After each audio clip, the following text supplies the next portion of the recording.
What's good, family? Welcome back to an Aboriginal Global Media presentation. I am the man assigned to harass you tonight with the utmost truths that can change and transform how you view the world. The one and only Ghetto Scholar. Yes, we are back. Been a minute. Been a minute. Been a minute. Time to spin it. What's good with the audience? Let me make sure we're live on all these platforms, so won't nobody accuse me of denying their right to the truth, because the truth will set you free. How is everybody on this beautiful Sunday? Hope everybody is doing well. We are ready to have an exciting conversation with you. The type of conversation that some of us love and that some of us hate.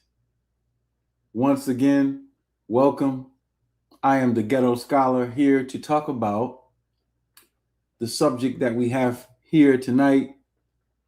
As you come in, don't forget to hit the like button. Don't forget to get the algorithm up. Don't forget that these platforms are ran by very specialized systems, and that those specialized systems don't want people like me to be heard. But you can break that algorithm by hitting that like button. Share this with your family. I'm pretty sure they want to know who they actually are, as opposed to who the world told them they are. That would be a good thing. So welcome, everybody. We are set to have a wonderful conversation.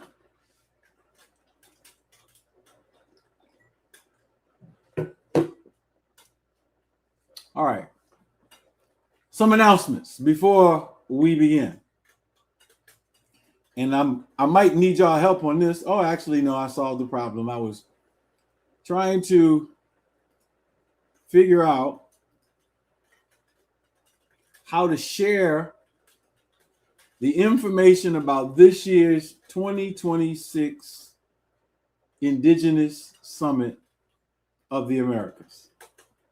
And I'm almost there. Give me 1 second. Because I have had, unfortunately, I have had over the last 3 months some type of spiraling attacks on all of my websites. And we have a lot of websites. But what I'm seeing is that randomly, at particular times, I don't have access to the websites. They're not posting online. And I got to talk to the vendors who are hosting some of these sites and figure out what's going on. All right. So that's one thing. I'm still having that problem according to what I'm seeing here. Hold on. All right. So let me check something, because look at this. I don't even know how this is happening, bro.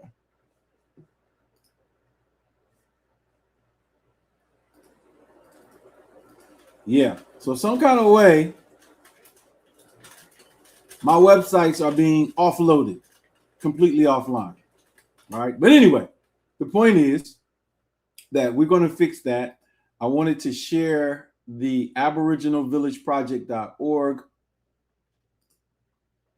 information for this year's summit, but it looks like I can't even share that right now. I thought that problem had been resolved. It's not. But the website is aboriginalvillage.org, and it has all the information for this year's Indigenous Summit, which will be here August 14th, 15th, and 16th right here in Atlanta, Georgia. And we are going to be presenting the entire weekend on these types of discussions that we're about to have tonight, but it won't be just me. It will be a whole jurisdiction of people, community of people who are sharing those things. So after we get those technical difficulties resolved with the website, you will be able to go on and sign up, register, etc. And so this is my birthday week. So I don't even get gifts. I've celebrated 100 birthdays between all 6 of my children, some of whom are adults now, and some of whom are teenagers about to be adults. And so y'all want to get me something for my birthday? Go to aboriginalvillageproject.org and get somebody a summit ticket. All right. And the beautiful thing, and this is a part of our discussion tonight, the beautiful thing that, let's make sure all this is, all right. The beautiful thing about everything that we're doing is that you get a write-off on your Schedule A of your taxes, or you can get a deduction on Schedule C of your taxes for anything that you purchase from us. You purchase a ticket to the summit, hotel, flight, travel, all of those expenses are able to be written off.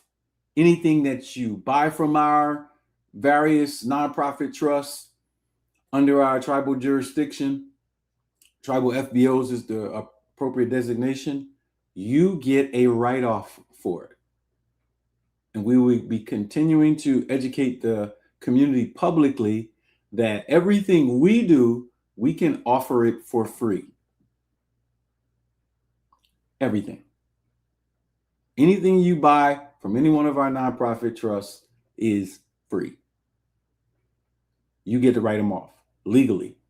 No sovereign citizen scamming, no funny cyber Moorish processes, none of that stuff. Just a regular transaction that you are donating to that you can get a write-off for. All right. And so we will have all of that information public. It's actually already public on the Aboriginal Village Project website. You have the forms where you can download and get the EIN number, the name of the entities, so you can write off these things. This is a part of a larger project that we're running. This is why people hate this photo of me. I posted this photo. I got so much hate from this one photo of me because of what it represents. Look at it. So some people are confused about why we are here.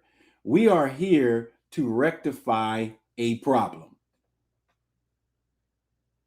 And that problem cannot be rectified with unintelligent people.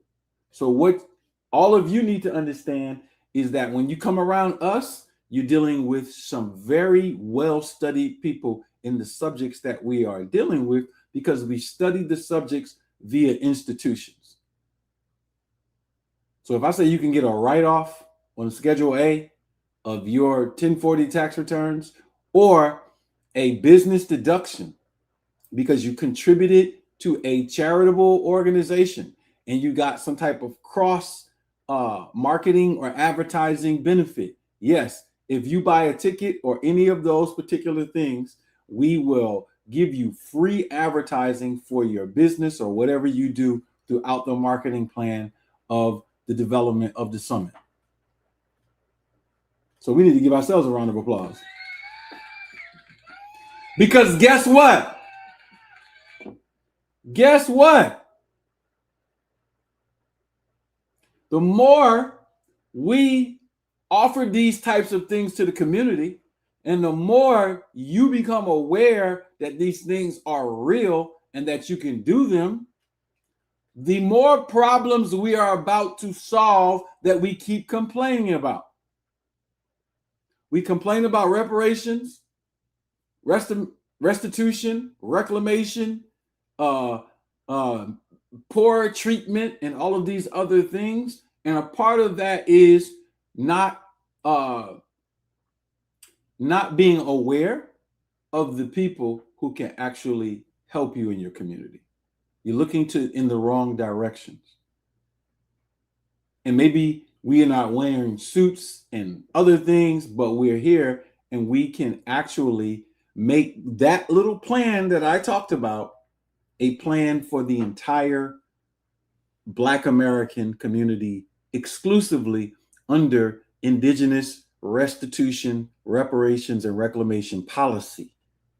We have a reparations, restitution, and reclamation policy, not an ask, not a request, a policy. And the policy is something we can control 100%, but we can't do it without the type of thing that we have formed under our indigenous government. And the type of thing that we have formed under our indigenous government is remedy. So now we have to have a very, very important conversation tonight. This is a conversation that I have literally over 28 years of study in. That is the heritage of the so-called Black American, African American, whatever you've been called today, and the clarity on the subject and when the clarity was lost. And so what we want y'all folk to do tonight is hit that like button one more time, because this was our warm-up. We wanted everybody to be in the building. Share this with the people that are around you.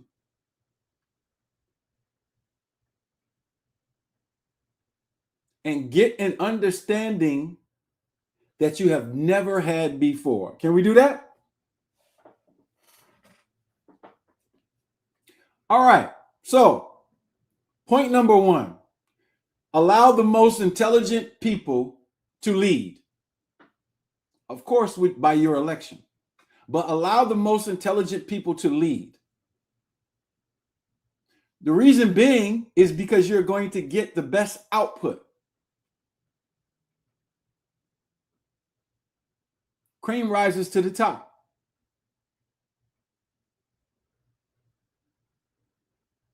If you're not going to do that, then you're going to have scammers.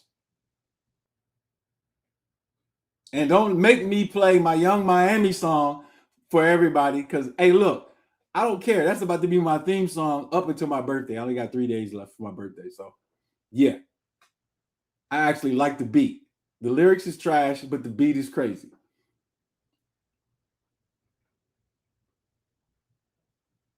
And so we need intelligent people to lead.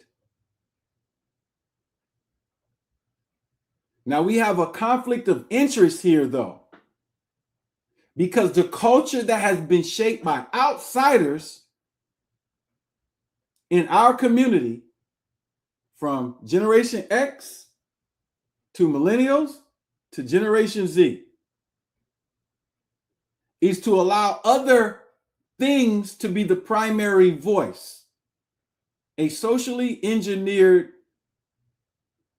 attention-getting group of gatekeepers are at the top. Yeah, we about to spin that.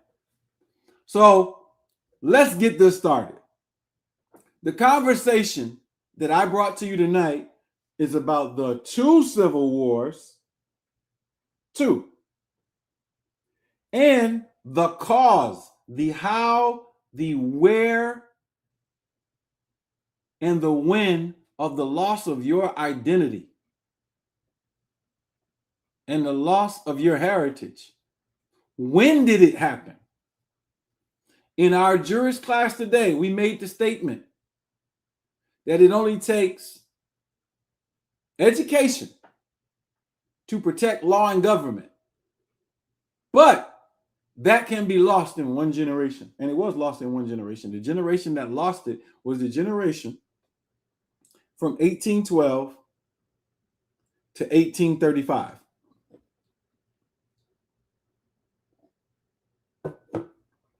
That was the generation, the last generation that knew exactly who we were as a people. And then from there on, you got everything that happened. So that's less than 200 years ago where that fall began. You want to identify. It wasn't 6,000 years ago with Yakub and no white people. It was not.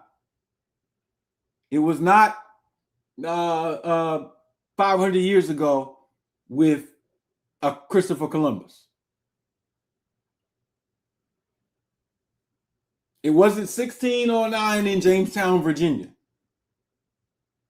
It wasn't 1555 with no Sir John Hardy Hawkins. I am attacking your belief systems with intelligence. None of those things have anything. It wasn't the fall of ancient Kemet. It was not a transatlantic slave trade that you know nothing about the reality of the fine points of. The fall happened in the 1800s, specifically around 1812. Now, what is special about 1812? What's special about it? Let me show you a person that's special for 1812. His name.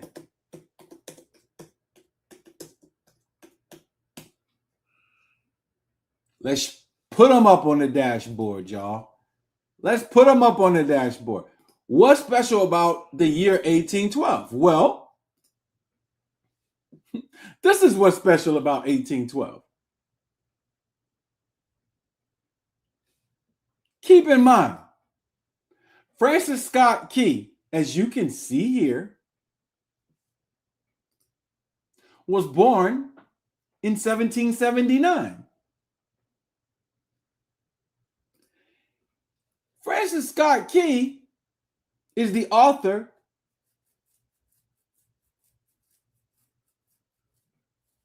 of America's national anthem.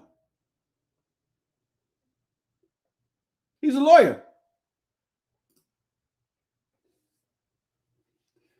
But if he was born in 1779, the American Revolution took place in 1776, then the Star-Spangled Banner national anthem has absolutely nothing to do with 1776.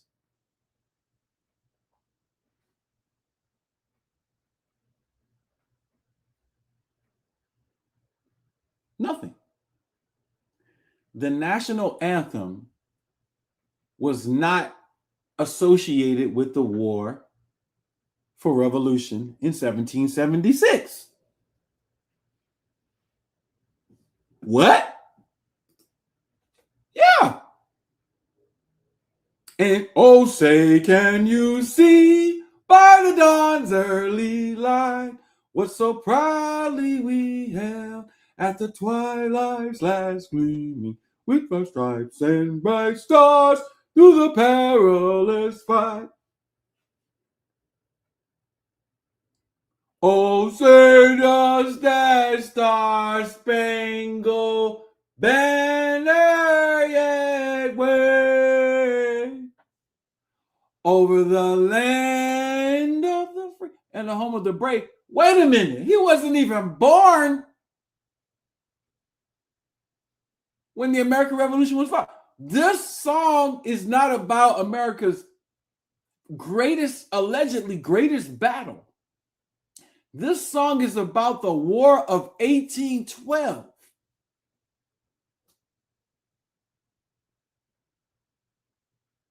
How come you don't learn about the War of 1812 then? What was the war? Who was the War of 1812 involving?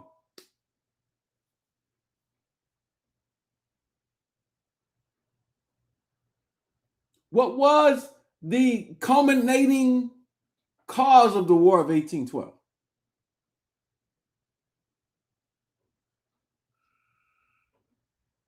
The War of 1812 was the first civil war.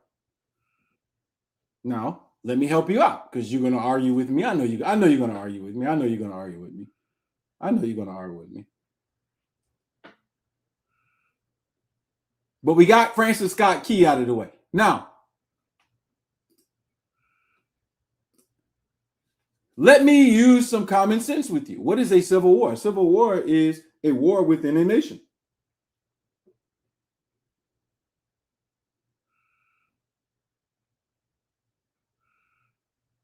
Because we don't know history, we don't know why there was a Continental Congress formed here. Right? Was it not a Continental Congress formed here? Let's take you back to Continental Congress. Let's show you.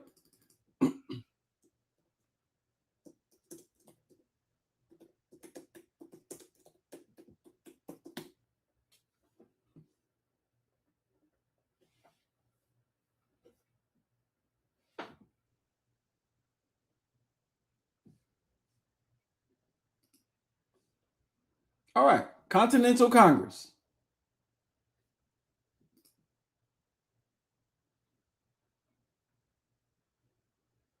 Let me pull it up.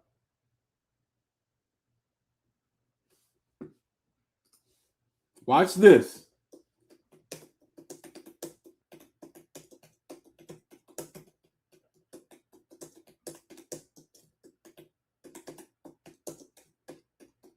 Oh, this is going to explain everything. Don't worry.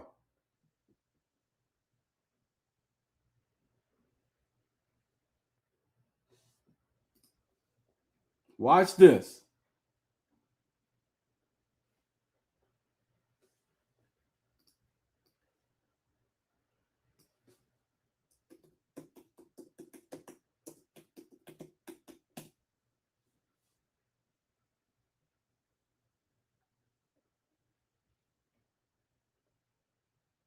All right.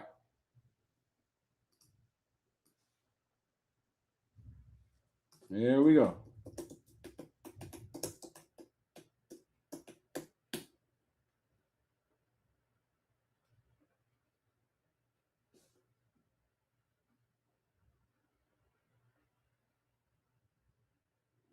All right. If you look up what I'm saying right now, it's going to tell you Peyton Randolph was the first officer of the Continental Congress. Peyton Randolph, the presiding person. And that is absolutely false. Because the first officer was not voted in, they were appointed.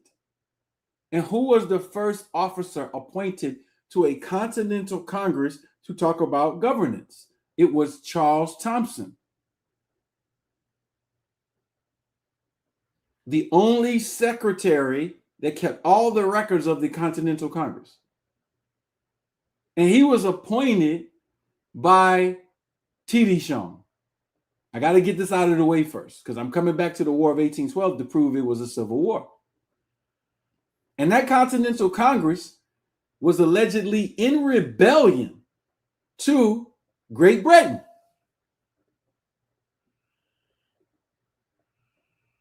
This is facts. Now, let's look at who they were in rebellion to. Since they said it was a rebellion to Great Britain, okay. Well, who are they rebelling against? Oh, they're rebelling against the monarchy. Oh, okay. Children,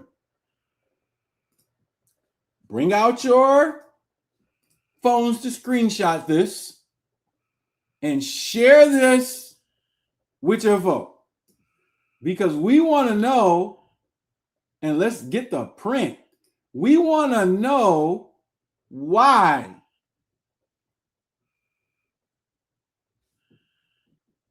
We want to know why I'm showing two black people that are the monarchs, King George III and Queen Charlotte.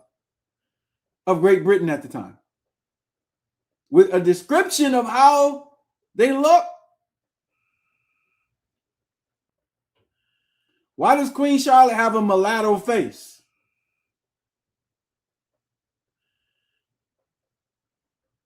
I'm about to reveal and show you how to study American history. This is who they were rebelling against. Allegedly, in 1776. I'm saying allegedly, right? Because you believe that I'm making this up. I automatically know you believe that I'm making this up, but it's going to take you to do some research. You have to look at demographics, descriptions of people, how they were described. All right. If you're going to get John Mackey's memoirs of the Secret Service, where he describes the European nobility all the way up through the Stuarts, Charles V, Charles II, King George I, Queen Anne, King William, all the barons, the dukes, the various lords of the peerage. What do you mean? The peerage was a group of dark-skinned, melanated people with kinky hair ruling Europe. How is Ali saying that the colonists were revolting against black people in Europe? How is that even possible? It's possible because it happened. Now I'm going to show you some secrets of how to study to show you which documents are accurate, which ones are not. But coming to the War of 1812, now it's going to make sense why the British allied with the Southern Indian tribes. Why did the British, that I'm showing right here, ally with the Black Southern American Aboriginal tribes? And who was fighting? Let's make it plain. Who was the War of 1812 was a war. There's no other way to say this. Of dark-skinned Aboriginal indigenous governments that unified into confederations against the United States government. It is the largest rebellion in history involving black people, and it's masked. It's hidden away from you. A civil war is a war between two parties under the same jurisdiction.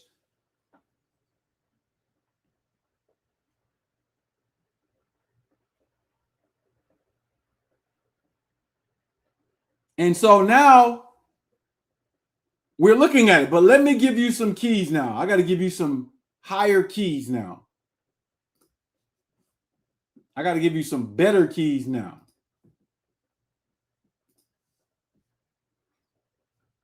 All right. I got to give you some better keys than that. And I'm about to do it. Let's give you another key. Let's open this up. Let's show you how the game is played. Show you how the game is played. And show you how the research is done accurately. Oh, yeah. So now we have a coinage of King George III and we have a coinage of King George III. The only problem is one is a white man, one is a black man. But there's a key in this photo, a huge key that I am about to show you how to look at this and tell when the history was switched around. You ready? All right, you ready? Yeah, you ready. Let's zoom in. Let's zoom in. Now, on the black King George III,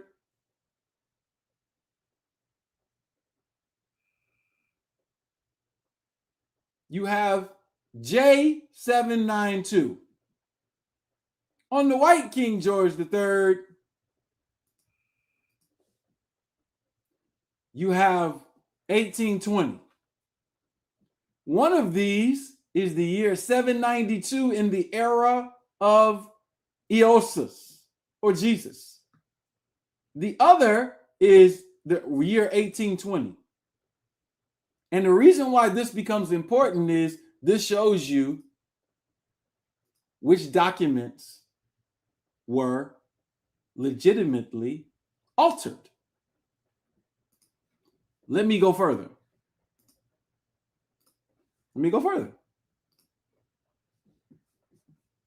So now, what did I just show you? Well, let me show you what I just showed you. Give me a minute.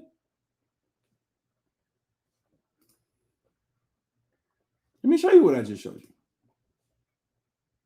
This is what I just showed you. 1 second. This is what I just showed you. Open up my, excuse me. Let's open up a few other pieces of coinage.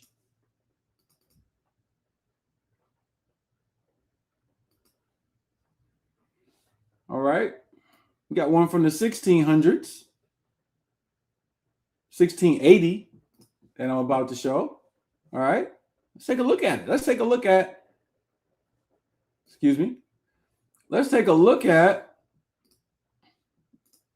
coinage now. I'm just going to show you coinage for a minute. This is the year 1680. J680.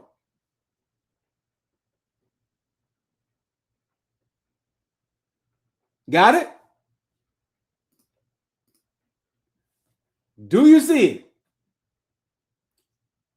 J's and I's over ones is going to show you something very critical. It's going to show you which documents are authentic and which ones are reworked after the War of 1812 and the population of people who began to gradually assume control went back and altered everything you are aware of in your memory index is a Hollywood movie.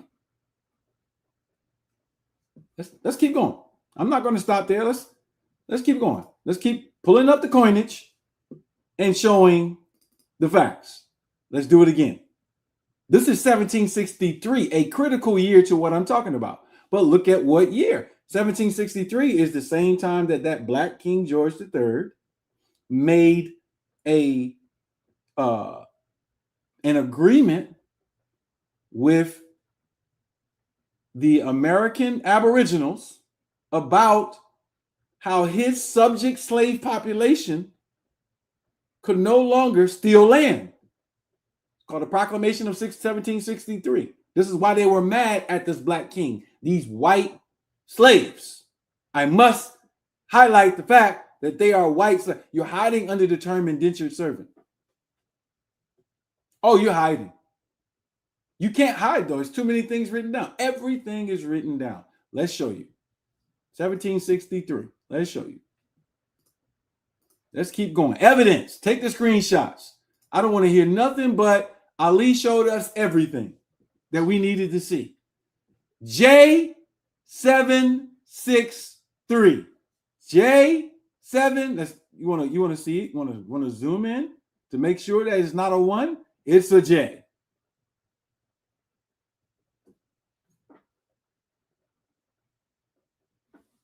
It's a J.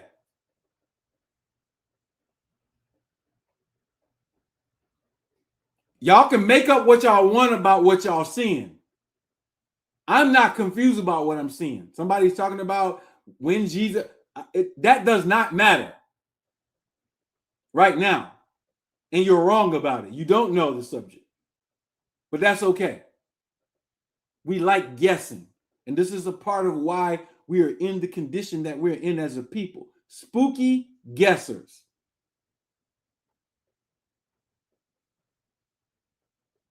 That's a result of a breeded mind. You have to breed that type of mind. We're not innately like that. Anyway, that's your exhibit. You can see it. We ain't got to make nothing up.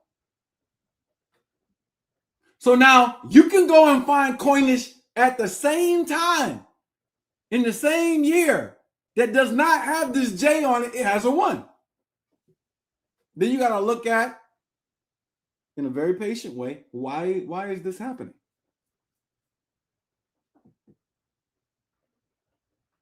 Let's keep going, because we're going to explain it to you. We're going to explain it to you. The whole history of the world that you know is fake. So now let's give a greater context for this.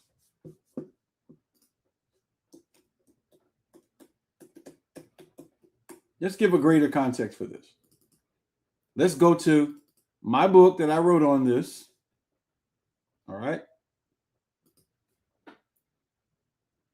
Called The White Man Who Wrote the Bible. This will close out this particular angle of why I'm showing I's or J's in the year and how it was annually recorded, and how there's different nuances where some calendars have 1, some calendars have J's.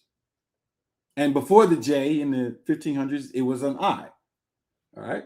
But we're going to show you why.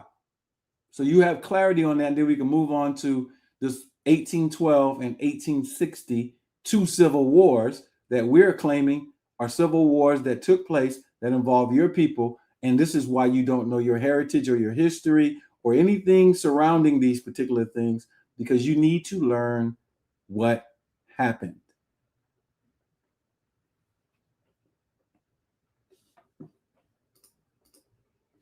You need to learn what happened. It's actually a very easy thing to understand. Let me keep showing it to you, and then you'll get it.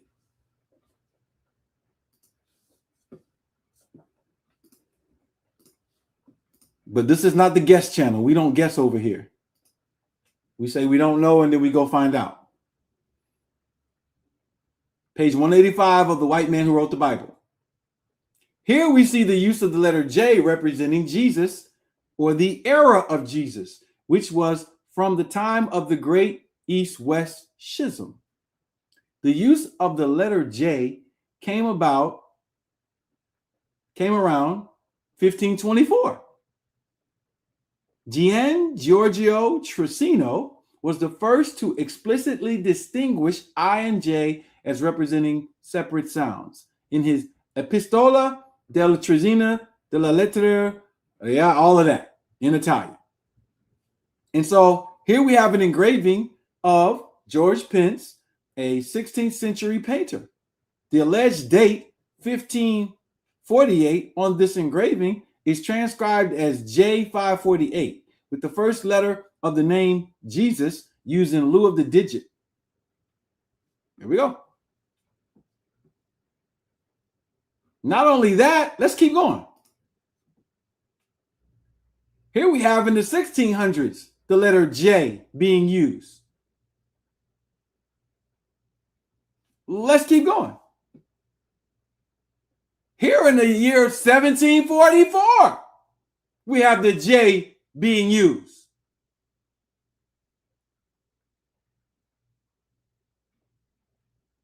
So this is telling you 2 things. Jesus was not 2,000 years ago to these people in the 1700s. Jesus was 744 years ago. This also tells you who invented the Jesus concept, or eosis concept.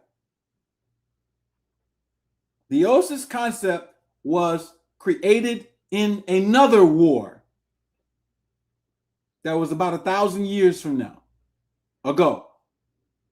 And this war was between 2 groups of black people. One of them, groups of Moors under the Byzantine Empire. The other, groups of Moors under the Islamic Empire. And a third group of Western subjects who wanted to break away from the Byzantine church.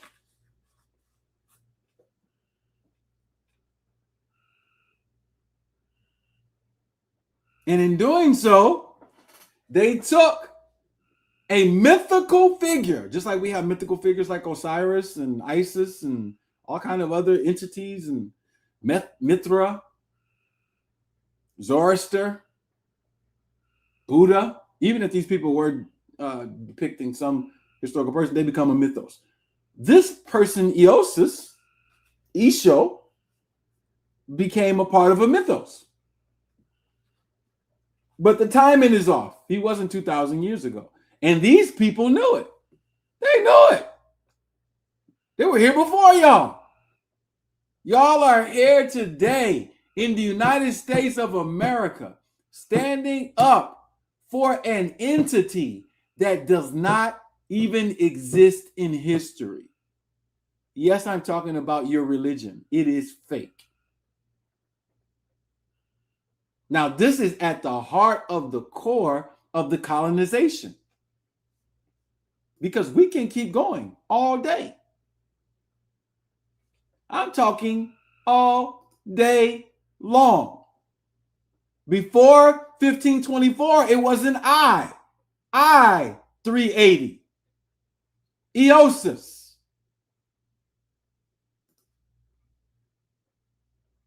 I 1524.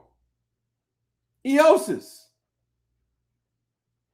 You cannot get out of this conversation. I'm sorry, you can't get out of this conversation. I'm sorry, you can't get out of this conversation. I'm sorry, you can't get out of this conversation. No one on earth can get out of this conversation. The research is too thorough. You can't get out of the conversation.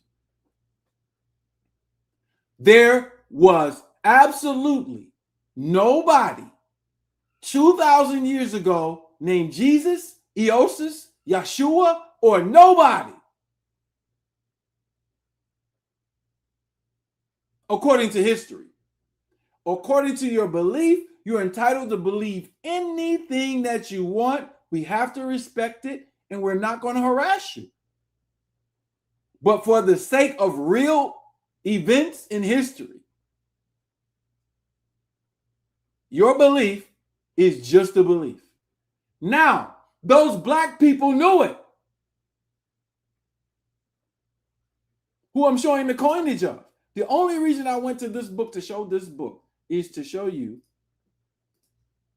the origin of the I and the J in the calendar. We're not going to go over that calendar. We're not going to go over that history extensively, but we had to touch on it. Because now you know why a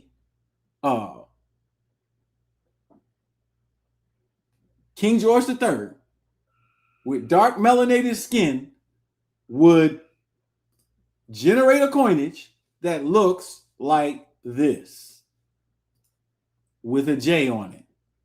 The same year he issued a proclamation that these white subjects, pale subjects, whatever you want to call them, Slav subjects, could not take any more land from indigenous people. It's called the Proclamation of 1763. I'm setting the tone for why the War of 1812 took place and why the Star-Spangled Banner, the national anthem, is not about 1776. It's about 1812 for a reason. Because what you believed happened in 1776 never happened. It never happened. Not the way that you believe it. Not the parties involved in what was actually going on. You don't know. All your documents have ones on them in 1700. You don't know who made that document. Your inspection levels have to increase, because if they don't increase, you have to come to the conclusion, one conclusion. I only believe it. I cannot prove it. We're not done. Oh, we're not done. Let's look at it. The Proclamation of 1763 says what? Let's look at it. Let's take a look real quick because we're about to go over the 2 civil wars and we got to explain this. And I ain't going to keep you long, but we got to explain this. The Proclamation of 1763 was issued by King George III on October 7th, 1763. Following Great Britain's victory in the French and Indian War, it established a proclamation line, a boundary running along the Appalachian Mountains, which prohibited colonists from settling or purchasing land west of the divide. Why was it created? Peace with Native Americans. Britain wanted to appease indigenous tribes and prevent further conflicts like Pontiac's Rebellion by halting westward colonial encroachment. Britain sought to strictly regulate the lucrative Western fur trade and manage relationships with Native Americans essentially through royal officials rather than leaving it to colonies. They're going to create a world war. These colonists. So, we're not done. Hold on. Let's take that away. Let's give you a visual. And this is a decent visual. This is a decent visual, but what it doesn't explain is one thing about the Spanish territory. Because these people were claiming stuff that they didn't even have control over. And they have you thinking they had control of, French Louisiana. There was no such thing as French Louisiana. The French did not control all of that land. Are you kidding me? You're making this up in your head because somebody said it. Then the French lost it and they gave it to Spain. Spain didn't control it either. Who was actually living in the area? We're about to show you. So this is what King George was trying to avoid. He was saying, y'all got to stay over here. Y'all can't go here. And Spain don't even run this shit. They run the forts down here in New Orleans. So this is inhabited by who? It's going to make sense when we look at the 1800 census versus the 1820 census versus the 1850 census, and we see places like Georgia, your slave population tripled in one generation. How your slave population tripled in 20 years? Tripled.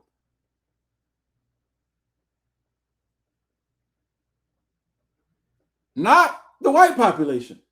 White population only increased by 13% from 1800 to 1820 in Georgia, specifically here.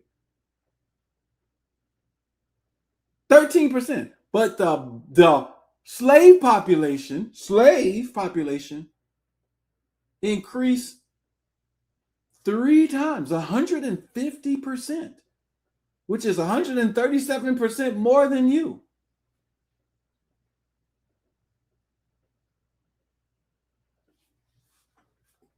King George III was like, y'all about to create a problem for me. Y'all little subjects need to sit down and chill out. They refused to listen and got mad and set up a conversation of getting more land. Fast forward to the War of 1812. Hold on. I'm coming back to all of this. We're going to make sense out of all of it. Because now you understand why I'm saying 1812 was a civil war. You have people under the same governance in the same spaces fighting each other.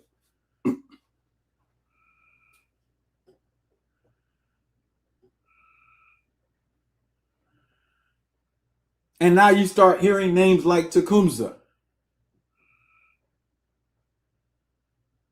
the Creek Civil War. How are the Creek having a civil war at the same time as the War of 1812? There was no Creek Civil War.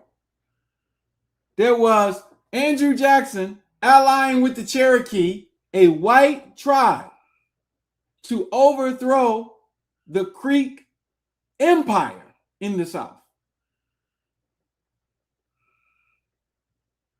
This is the War of 1812. Matter of fact, let me give you a different picture of the War of 1812. Let me give you a whole different picture. 1 second. Let me give you a whole different picture of the War of 1812. Let me show you. All right. So, I got to find this picture now. Where is this picture? Well, I don't know if I could see the picture, but what I'm going to do.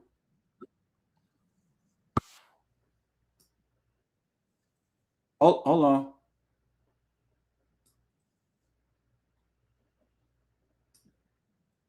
All right. So I want to show this picture, and I don't think I'm going to be able to do it.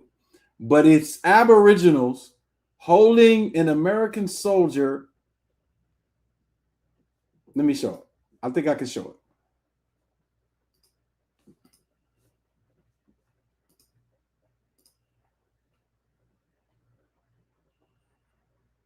Give me 1 second. I got to find this picture because this picture will bring home the concept that I'm trying to get over to you.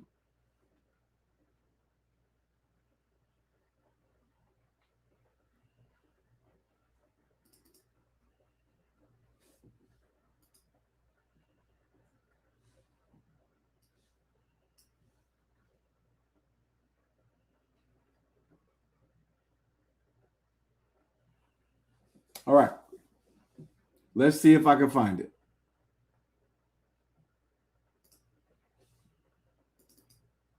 Oh, I need this picture bad, bro. Y'all need to see this because I got it on my documentary, but I don't think that I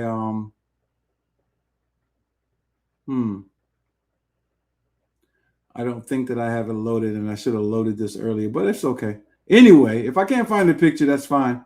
It is a picture from the War of 1812, and it is showing two Aboriginals, and it is a contemporary photo. That's why it's so important for me to show it, because the contemporary photo shows the phenotype of what the British saw as an Indian in 1812. That's why it's so important. So give me a moment. I think I can find it.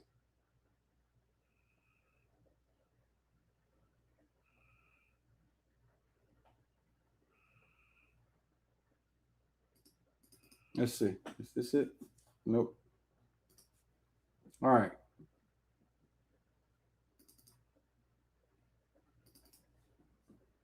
All right. I got one of them. Let's see if I could get one more. Bear with me.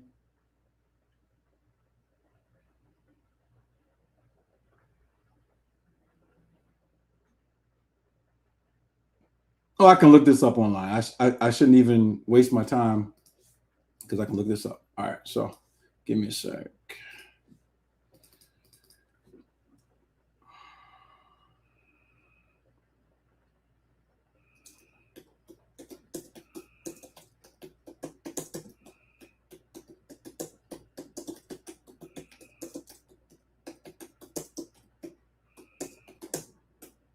This is a popular photo, so it's online. So let's see if I can find it.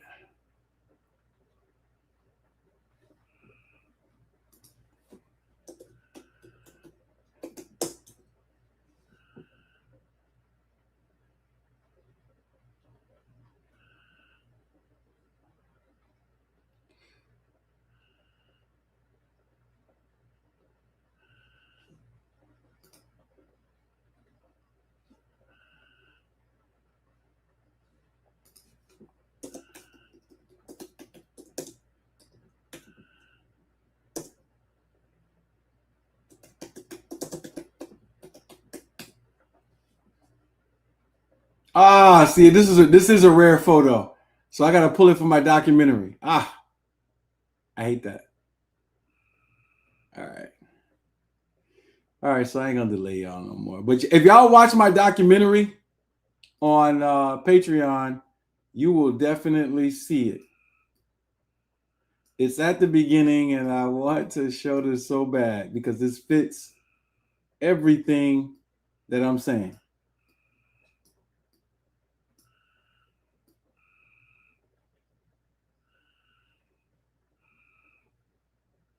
Here it is. All right, so let me make this bigger. Let me screenshot this so I can show it to you. All right, I'm just pulling it from the documentary. Give me a moment, y'all. I had to show y'all this. Sorry for the delay, but I had to show y'all this. This is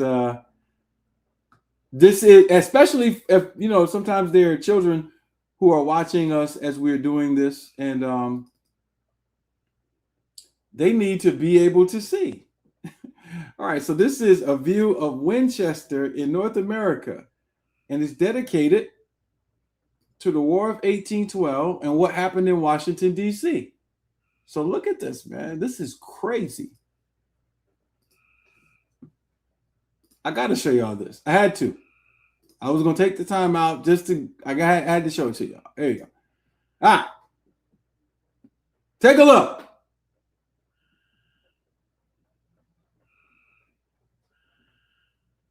So now I want to get everything. Look at this.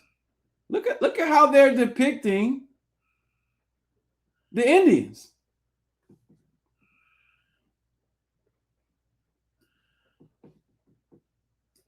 April 23rd, 1813.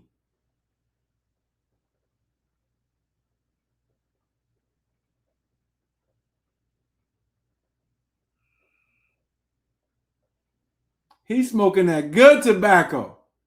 Got my boy up here like, hey.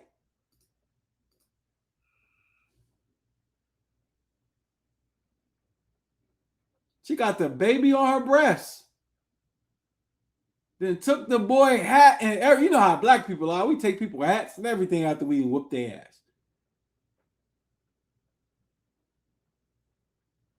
Where are the $5 Indians? Is my question.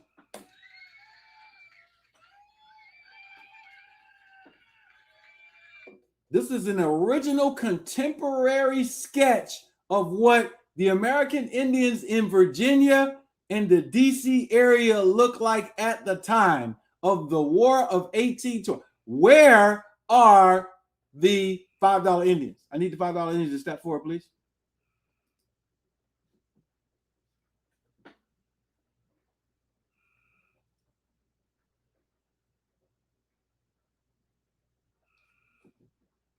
Yeah.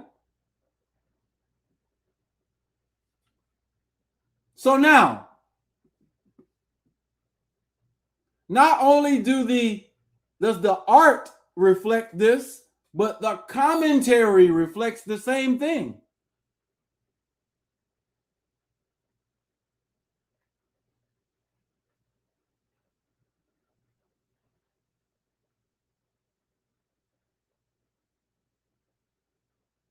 So I guess they're going to say this is paint or something crazy, right?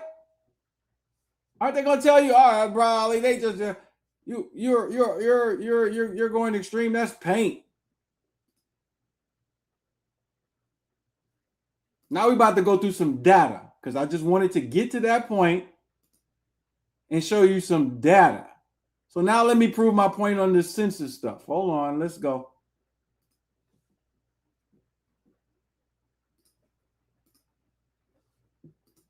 All right, so we got that down. Move some stuff around so we can get to the census stuff. Let's look at some census data from this time so you can see up to the War of 1812 that the people being captured were actually our ancestors, indigenous Americans, and they're telling you they're bringing in all these slaves. When in fact, according to their own records, in 1808, it was illegal to bring in slaves. So how am I showing you the numbers I'm about to show you when y'all, according to y'all had been stopped the slave trade. Y'all couldn't bring in no Africans. That's in the Constitution. Y'all Constitution, 1808. Hit the like button. Get the folks in here. Send your scholars. Do something. Please stop him. That's what y'all need to tell him. Stop him.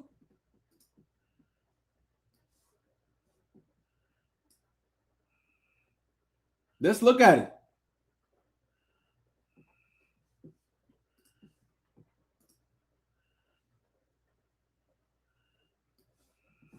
So we're going to cover 2 generations and show you what these people did. Let's go with part 1. Here we go. Learn something, because we have not even started what we're about to show you. During the 1800 U.S. Census, Georgia's total population was 162,686. The demographic breakdown included 102,000 free whites, 1,019 free people of color, and 59,000 enslaved people. Roughly 60,000, right? 1800.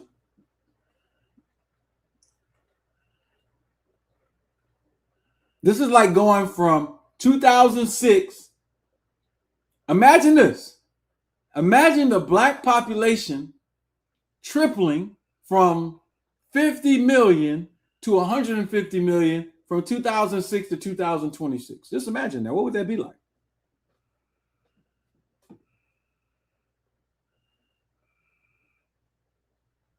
So now that's 1800. Let's go to 1820. 20 years later now. Let's go 20 years later.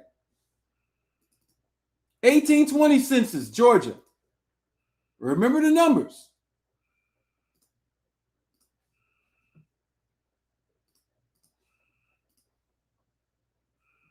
So 1820, 20 years later, you went from 59,000 to 150,000. Damn near triple. The white population only went up from 102,000 to 89,000. They had 87,000 more people. Free people of color only went up 700. How did the black population in Georgia triple, almost triple, in 20 years? We're going to tell you how. It's actually easy to tell you how.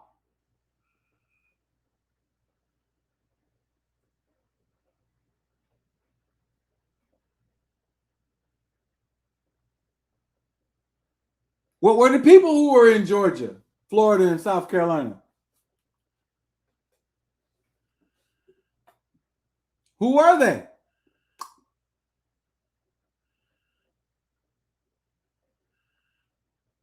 How did it almost triple? We're about to show you. But before we show you that, shit, we're going to keep going. 1820? Let's go to 1850.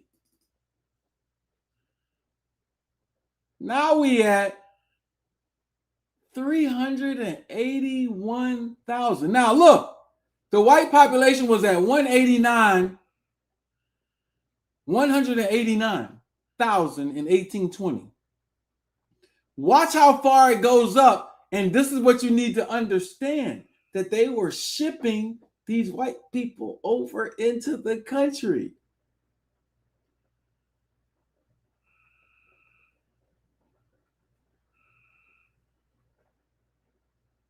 So the black population was at 150,000. Watch this. They're about to double and a half, 2/3 more. And now you got all these free white people. Where are these white people coming from that's coming into Georgia? 30 years later, 1850. I'm about to show you the 1850 census. Watch this. Foreigners. Y'all calling them Cabbage Patch babies? That's what y'all calling them?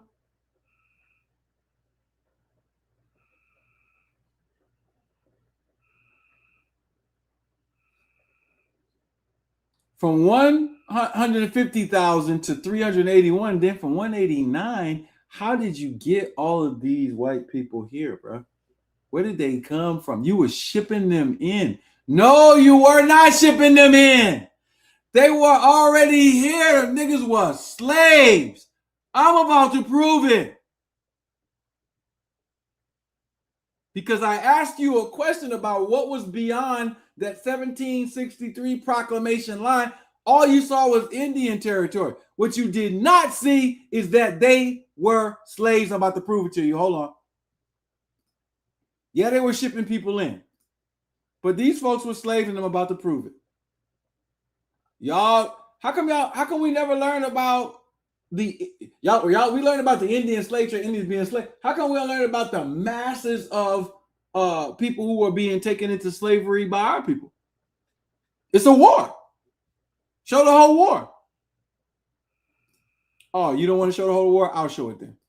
I'll show it. I'll show that they talked about it like it was regular. It was regular. It was regular, bro. I'm about to show you it was regular.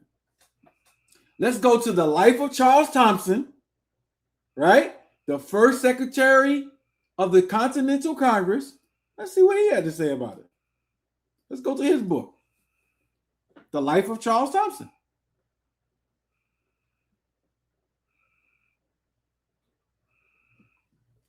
Let's go.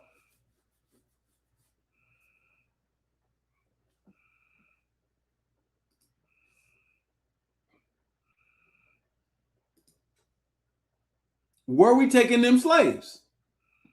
And who was it that was taking them as slaves? They were already slaves under Great Britain. All right.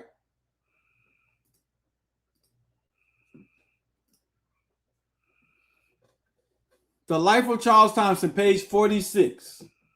The said governors, as well as the conciliate minds of the Indians, as to encourage them to seek out and release the captives remaining amongst them. 430 pounds of the above sum was contributed by the Mennonites, who entrusted it to the care of the said association, and besides the above contributions, the sum of 236,145 pounds was raised by a number of religious Germans called Schweckenfelders, which they directed to be applied for the particular purpose of redemption of captives.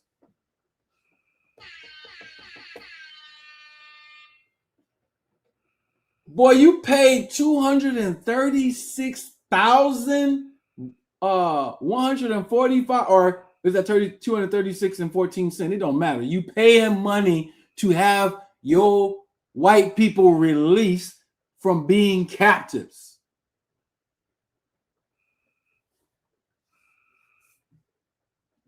This was a regular thing that you're not reading in history. This was a regular thing that you're not reading in history. Let me keep going. I'm not done. I'm not done. I'm not done. I'm not done. We're just getting started. I promise you, we're just getting started. I promise you. Did they pay tribute? Let's look at the years. Let's look at the year. I pointed out 1763 for a reason. I'm going to go to that same time period to show you, because King George III, like, look, don't go past this line, because if you go past this line, we're not responsible. And you can't buy no land from no Indians. You can't go over there and take their land. And if they capture you, it ain't on us. It's on you. You the one that want to be captured because you going over into somebody else.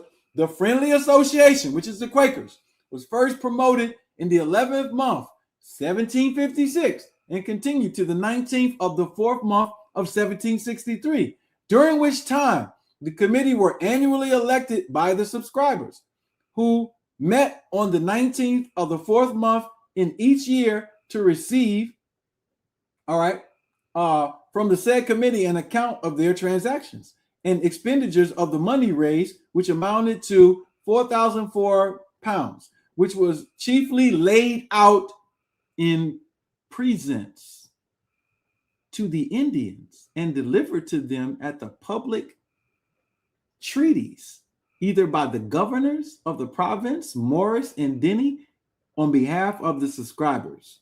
They're paying how you paying tribute to the Moors? You paying tribute to King George III? They weren't paying tribute to the Moors here. Paying tribute to King George III, you eventually paid tribute to the Moors, and you paid tribute to the Indians. Y'all sound like a bunch of people who just getting... What's happening, bruh? They be painting their people like Superman. George Washington, Thomas Jefferson.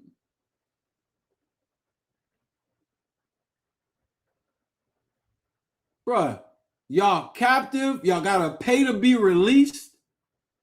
What is going on here?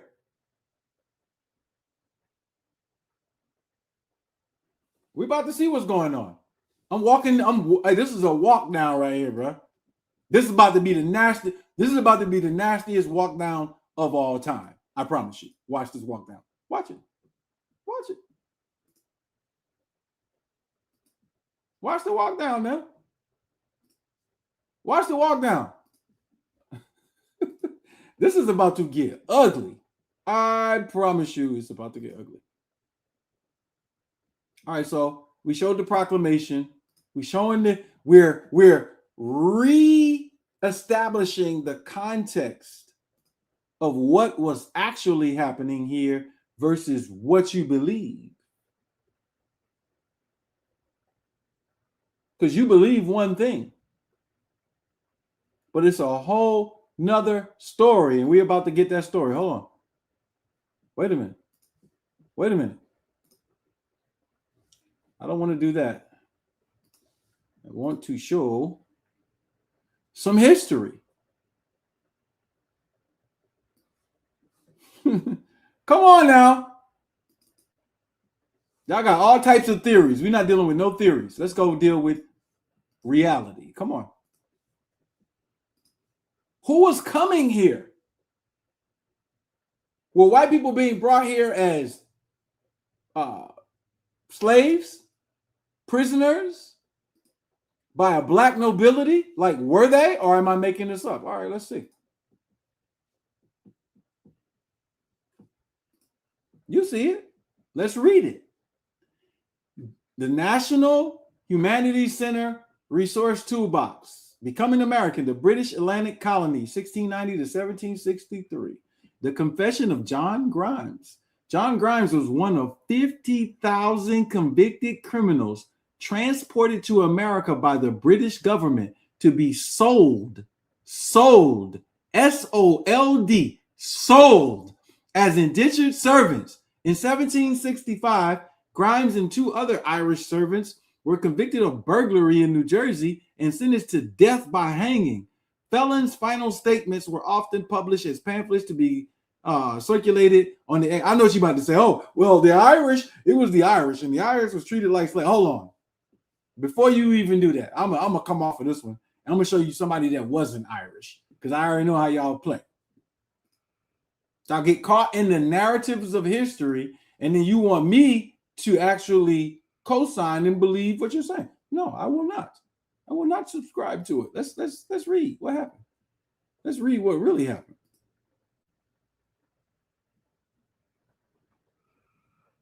Hold on. Let me pull up the account of Elizabeth Spriggs. Where's she at?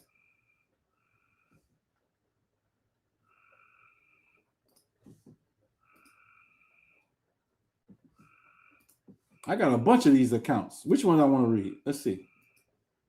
Elizabeth Spriggs. Because she was British. And I want to show you British people. Hold on. Let's go.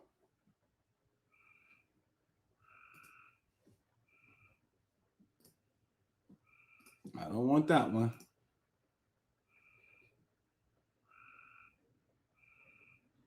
All right. Give me 1 second. Let me pull this up. Elizabeth Spriggs, where are you?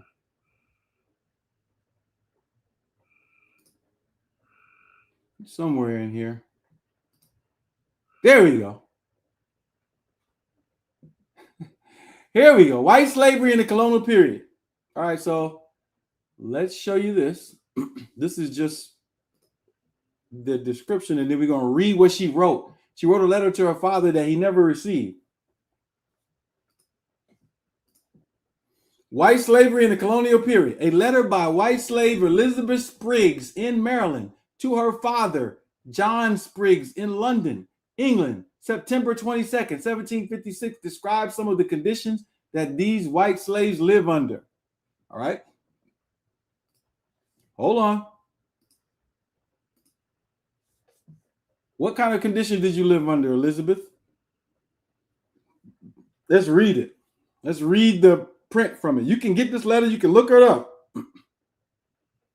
This is a white woman, and she's going to distinguish herself from the Negro population, just so you can be clear for the record. Because some of y'all might say, oh, these were the black English and the black Irish who are, y'all like to make up shit. So we're going to stop you from doing that. You have an inclination to make up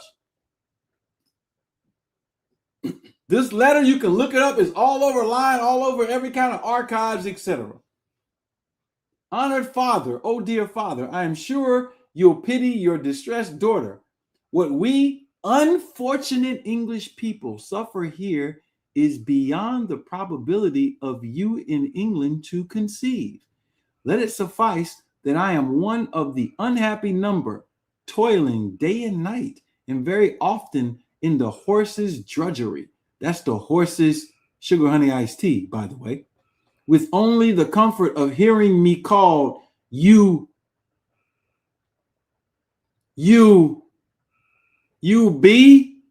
did not do half enough. Then I am tied up and whipped to that degree that you's not serve an animal. I have scarce anything but Indian corn and salt to eat, and that even begrudge. Nay, many Negroes are better used than the white folk. After slaving after master's pleasure, what rest we can get is to wrap ourselves up in a blanket and lay upon the ground. This is the deplorable condition your poor Betty endures. I mean, what are we talking about here? You can look up the slave narratives. I'm about to read another one. I'm not done. I'm going to read another one. I'm going to go all the way back to the Powhatan period so you can see that when they captured the Powhatan, they made the Powhatan slaves. But the Powhatan were described as black, melanated. So when they got enslaved, they were converted into Negroes. Hold on, I'm going to show you. We're going to show you everything. We're not going to make you believe anything. We want to show you. All right. Give me a second. Who was being brought here? From England. Who was being brought here? Let's read it. We're going to read about another thing, but let's just keep this going a certain way. Let's keep this data going because we're about to shift speed. I'm laying my base.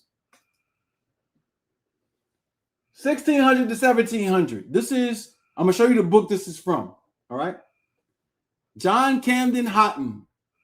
The original list of persons of quality: immigrants, religious exiles, political rebels, serving men sold for a term of years, apprentices. Yes, it does say children stolen.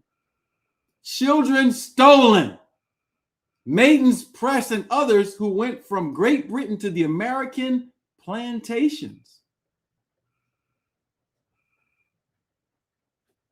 What you don't know is most of these plantations were owned by your people first.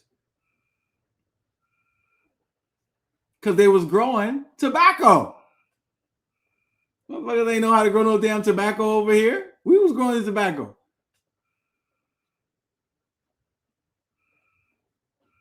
With their ages, the localities where why do you think in Virginia in the 1700s they had to pass laws that says Indians, Moors, Mohammedans cannot buy any more Christian slaves? Why would you have to put that as a part of the Virginia law if it wasn't already happening? It was happening. Go look at the acts of parliament in Virginia in the early 1700s, where I have all these clauses where Indians, Mohammedans, and Moors cannot buy Christian. Why you can't buy them? You can't whip them no more. You was whipping them and buying them prior to that? With their ages, the localities where they formerly lived in the mother country, the names of the ships in which they embarked, and other interesting particulars. So these people were being brought here. Children were even being stolen and brought here. All right. Let's stop that.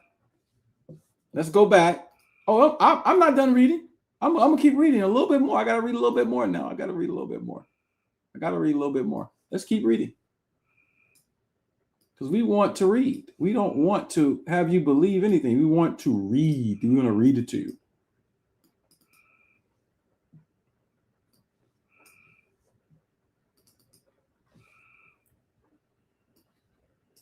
I'm going to show you what book this is from that I'm reading from in a minute. Just give me a second to get these all loaded up. All right.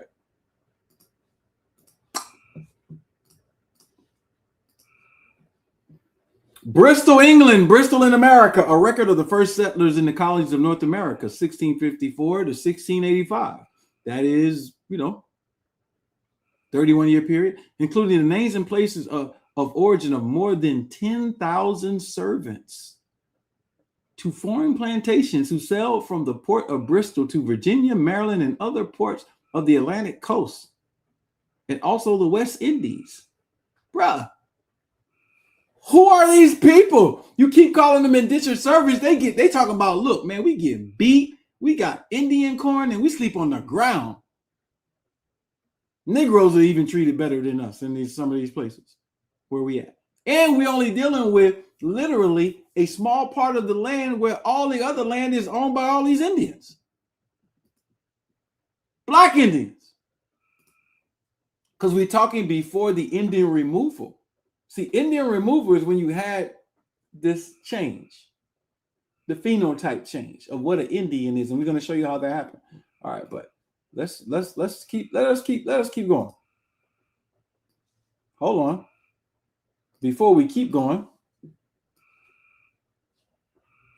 let's get rid of some of this. I need all this stuff to go away so I can have some space. Give me some space so I can share the rest of these files with you. I promise we just getting warmed up. I'm getting to the point.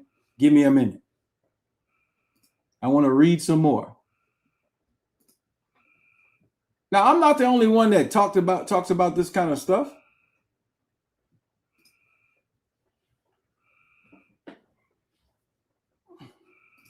Like there's books on this stuff, bro. Look at the books. Some of these books I use to research to write my documentaries. Look at the books. I like to use primary sources. I don't like to read books. I like to use the primary sources. But just for the sake of letting you know, there's a lot of books on this stuff. Don Jordan and Michael Walsh, White Cargo, The Forgotten History of British White Slaves in America. We're talking over 500,000 indentured servants, aka indentured servants, being brought here that were being kidnapped by the indigenous population here in wars. How many of these Neanders were captured by dark-skinned tribes throughout the Americas and made slaves from the inception to the end? How many?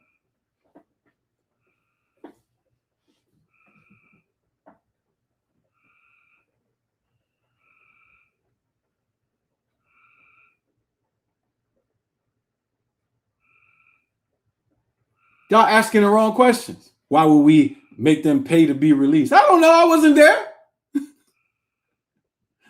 I don't even care. I just want you to know what happened. I'm not trying to figure out why it happened. I know why it happened. It's the same reason why we can't get together today. Why niggas be set tripping today. I'm not trying to figure that out. That's already there. The cause of our decline has always been internal family treason. I already did the lectures on that. I just want to give you some facts, bro.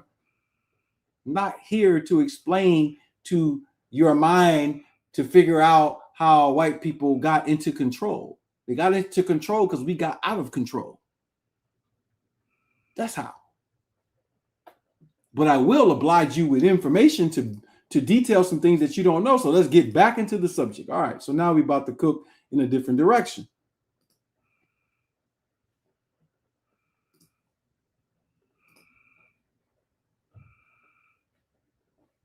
All right. So we got all of these examples.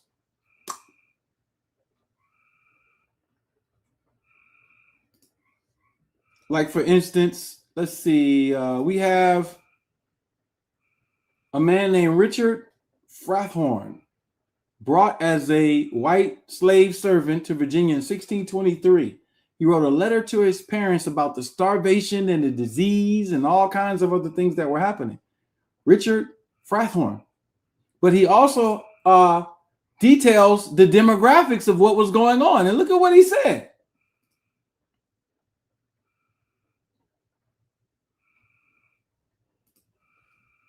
Look at what my boy said. Hold on, let me pull up his testimony, because that's what it is.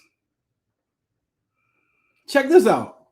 Richard Frathorn was brought to America in 1623, and he was 12, bro. He was 12. When they say they stole children, bro. They did not care. Let me show you.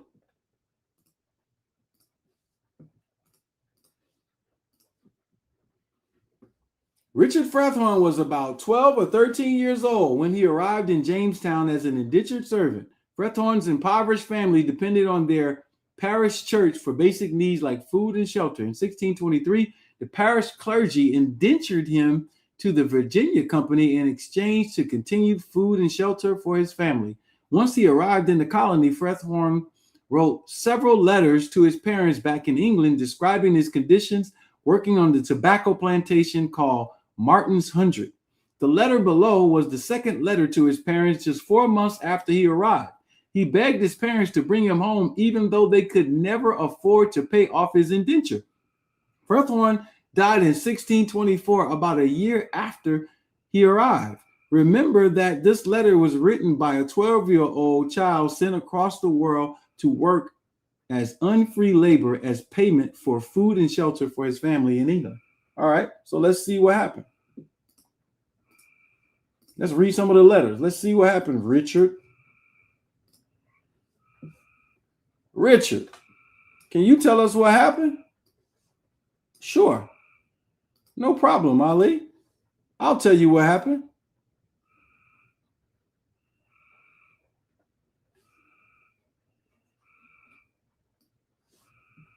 Let's read it.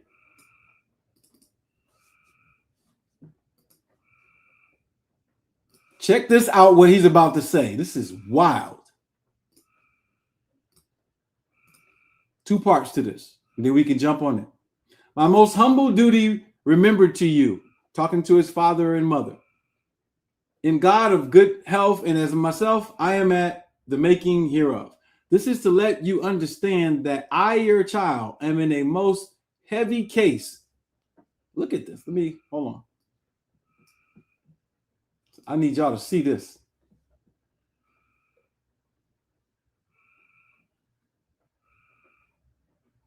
Most heavy case by reason of the country is such that it causes much sickness, as the scurvy, you know what scurvy is, vitamin C deficiency, and the bloody flux and diverse other diseases which maketh the body very poor and weak.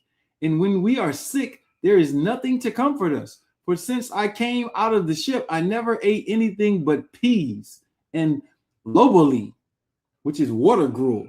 As for deer or venison, I never saw any since I came to this land. So they in Virginia with all these deer, they ain't even seeing no deer, bro. There is indeed some foul, but we are not. Look at what he's saying. There is indeed some foul, but we are not allowed to go and get it.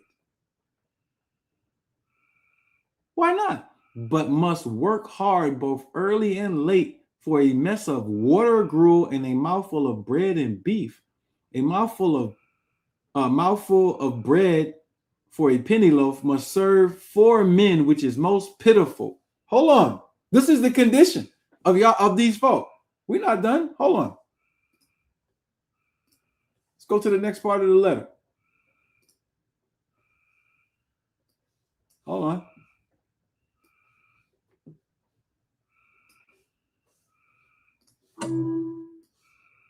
Go to the next part of the letter. Hold on. Let me pull the next part of the letter up.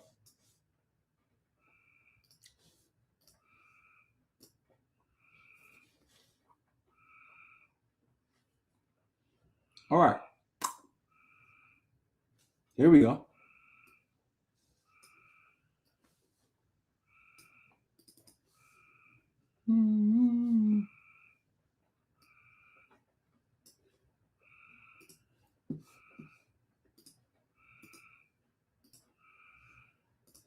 Look at what he's saying. I want to make sure y'all can read it and see it.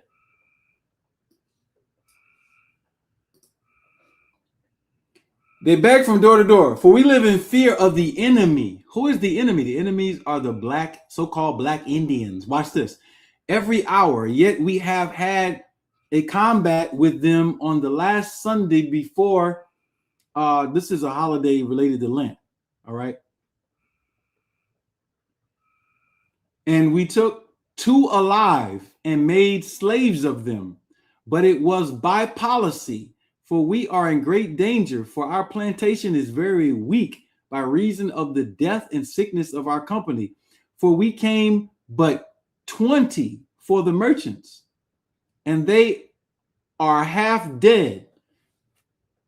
Just, and we look every hour when 2 more should go. Yet there came some 4 other men yet to live with us, of which there is but 1 alive. And our lieutenant is dead, and his father and his brother. And there was some 5 or 6 of the last year's 20, of which there is but 3 left. So that we are fain to get other men to plant with us. And yet we are but 32 to fight against 3,000 if they should come. Watch who he says the 3,000 are, though. And the nighest help that we have is 10 miles of us, away from us. That's Jamestown. And when the rogues overcame this place last, they slew 80 people, 80 persons. Who is he talking about? Who did they make slaves of? Because you see the footnote right here, right? Footnote number 6. Who did they make slaves of? Let's show you. Let's show you who they make slaves of. Because he mentions it. He tells you who they made. They detail who they made slaves of in the footnote. Let's read the footnote. Let's read footnote number 6. Who did they make slaves?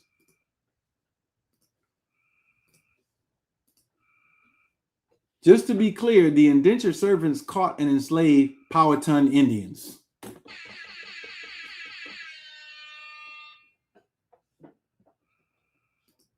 Notice, he's in Virginia.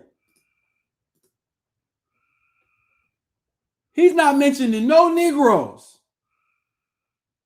He's mentioning Powhatan Indians in 1630s. Wait a minute. Let me read something for you, though. No, I'm about to read something for you. I got to read something for you.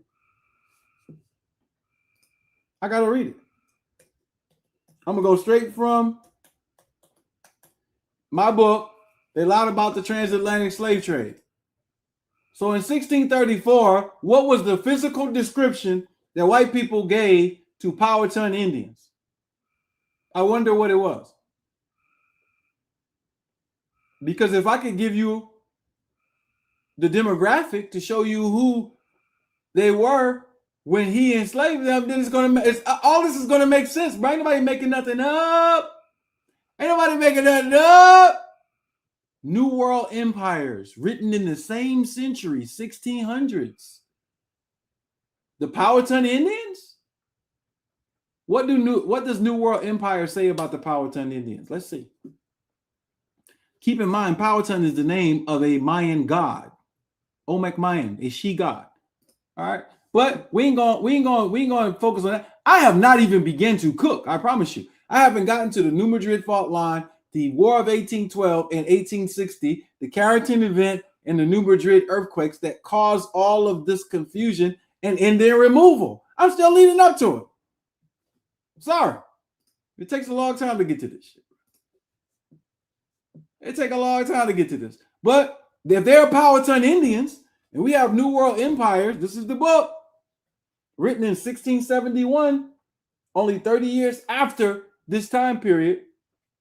They will tell you right here, then Powhatan, more like a devil than a man, made about 200 more, as black as himself, came unto them. With about, Powhatan is the chief. He coming with 200 more Powhatan Indians, and they are as black as himself. Shots fired. Shots fired. There is a $5 Indian that is 187 on the scene. Somebody save Oklahoma. It is under an air raid from the She Republic. Bruh, what are we talking about here? What are we talking about? We haven't even gotten to Indian removal. That's why you don't see no white Indians.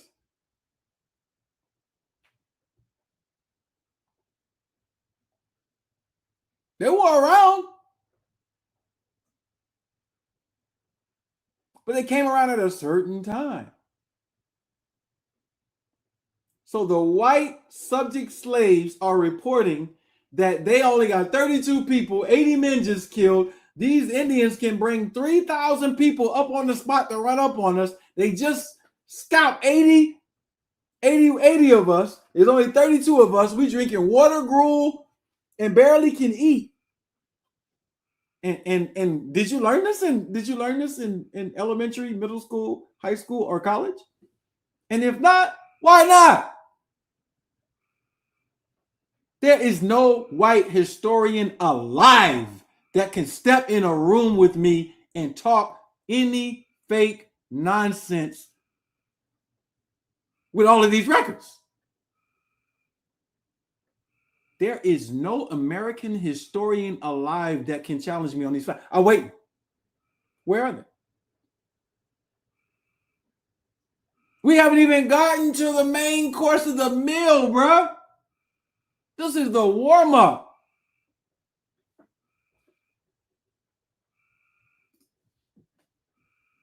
Screenshot it. It's for you to take. Screenshot it.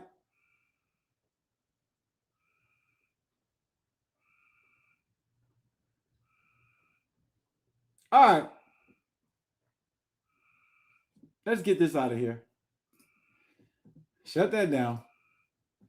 Now I'm about to go into another area. I had to get that out the way. Now you got a different picture.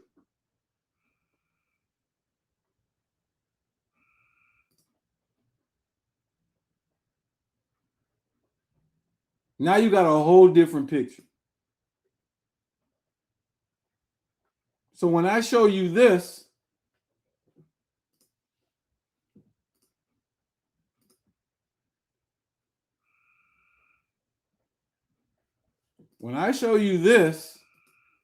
in light of the War of 1812, when I show you this, it's going to make sense. Because 100 years before the War of 1812, you had the Yamasee War, which was a Creek War, where we fought the colonists in South Carolina and pushed them all the way damn near to the Atlantic Ocean. And it was carried out under an emperor.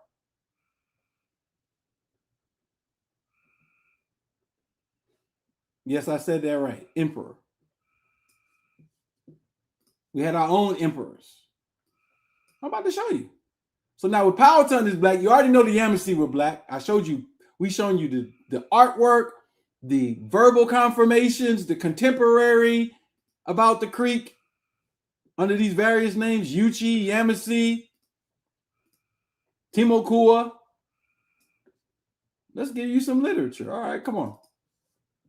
Let's show it was an empire, according to them. Now, this is not me making this shit up. I'm going to give you the sources.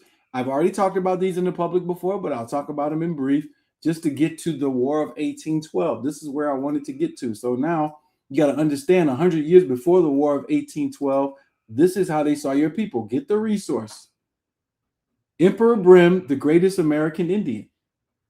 Prior to Emperor Brim in South Carolina in the 1500s, I'm not even going to name him. There's an Indian chief in South Carolina that was over 500 tribes. And it's in the book at the time that he ruled over 500 tribes from South Carolina. Or what is called South Carolina. At the time, it was not Carolina, right? Just one of the Carolina colonies. But this is the source that I'm about to pull from, okay? I just want you to see that.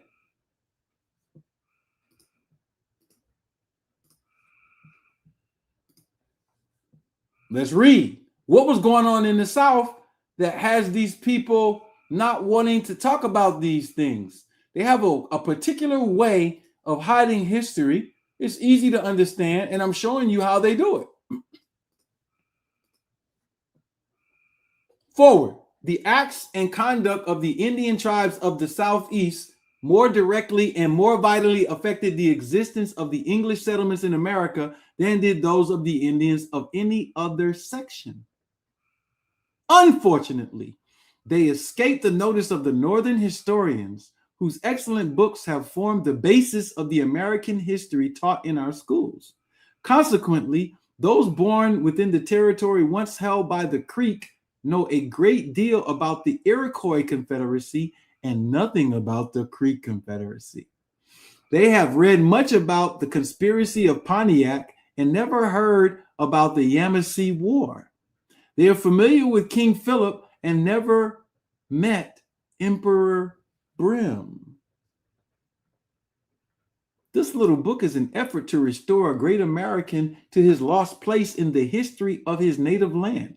If from its sale there should be any net revenue, that will be turned over to the Macon Historical Society as the nucleus of a fund to erect a monument in Old Okmulgee Fields to the memory of Emperor Brim. Who was Emperor Brim, bro? You got an emperor here? Hold on. Y'all heard me talk about him before, but I promise this is the warm-up. Wait till we get to this War of 1812. I'm going to show you. I talked about it a little bit. I'm going to show you how you lost your cities. All right. So now, Emperor Brim is the cause of the Yamasee War. The Yamasee are called Negro. They're depicted in the art as black, dark skin, turbans, feathers, regalia. I've shown this before a million times. I don't mind showing more, but the white man called him Emperor of the Creeks, though his own people know no such title. It is fairly descriptive of his power and authority among them, for he is chief of the tall Coweta. Coweta is a city in Georgia.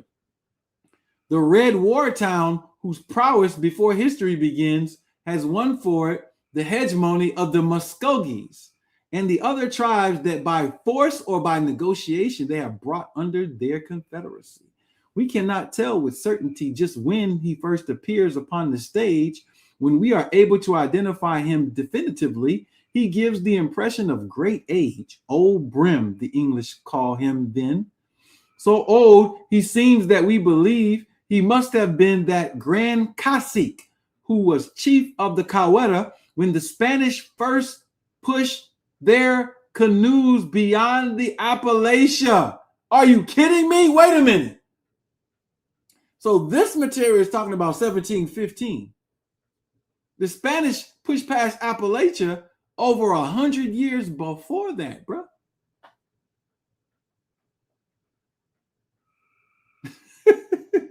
But we have the history saying that how long these people said we live. 150 years, all that. And found the Muskogee settled among the banks of the Chattahoochee, that Grand Cacique exercising jurisdiction over 11 tribes, of whom Cabrera, the governor of St. Augustine, wrote in 1682 to the King of Spain. And they're talking about him. So this man been around. We don't even learn about him. You never seen not one $5 Indian talk about Emperor Brim, but you hear him talk about John Ross, a white Scottish, long-standing, longest-standing chief of the Cherokee. You never seen no $5 Indian talk about Emperor Brim. Why? Never. Show me one historian talking about Emperor Brim from among the $5. They write books all the time. They don't even mention the Yamasee, bro. They don't even mention the Yamasee. There's a reason why you're not going to mention the Yamasee. You know that ain't your people. That's our people. All right. Now, okay. Woosa. Emperor Brim, thank you for that. Now, let's go here. Because now we got to talk about the fact that War of 1812 comes along, right? And I want to show you some things that prove something very, very important.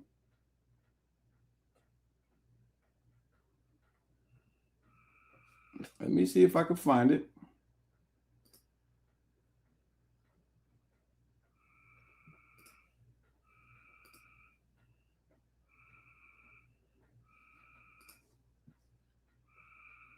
All right.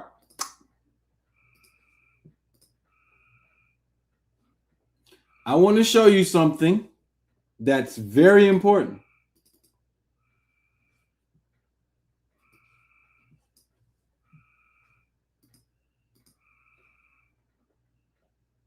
This is a map from 1810 in Georgia.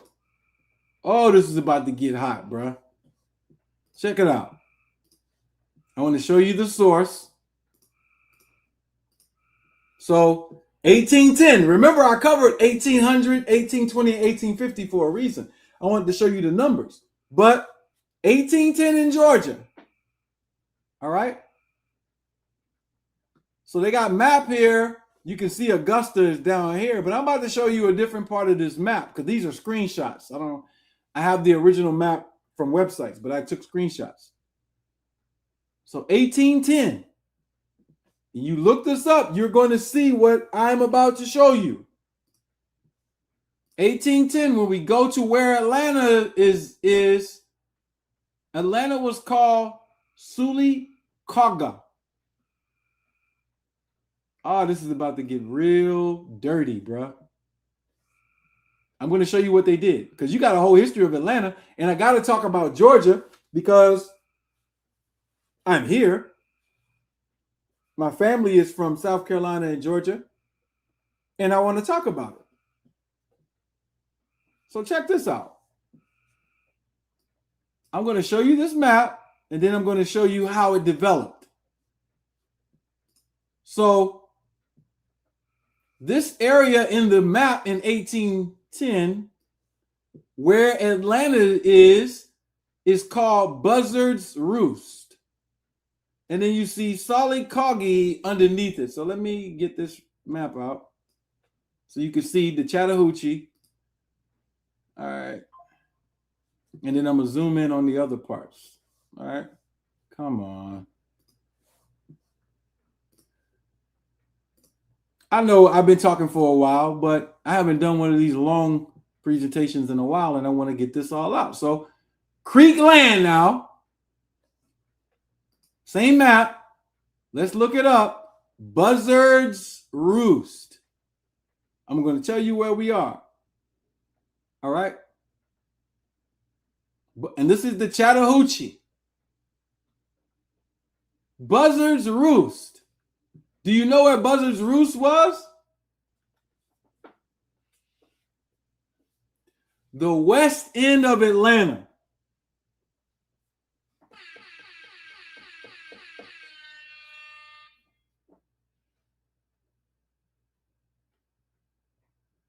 Buzzard's Roost is the west end of Atlanta, which was called Sully Cargo. Wait a minute, I'm not done. Now, because I got to make sense of this in a real world time operation, because I'm going to Indian removal. That's where I'm going. I'm about to take you to Indian removal and explain what Indian removal actually was. Because then once you get that, you understand what the War of 1812 was about. When you learn about Indian removal, you learn about it a certain way, but I'm about to show you what it really was. So, watch this.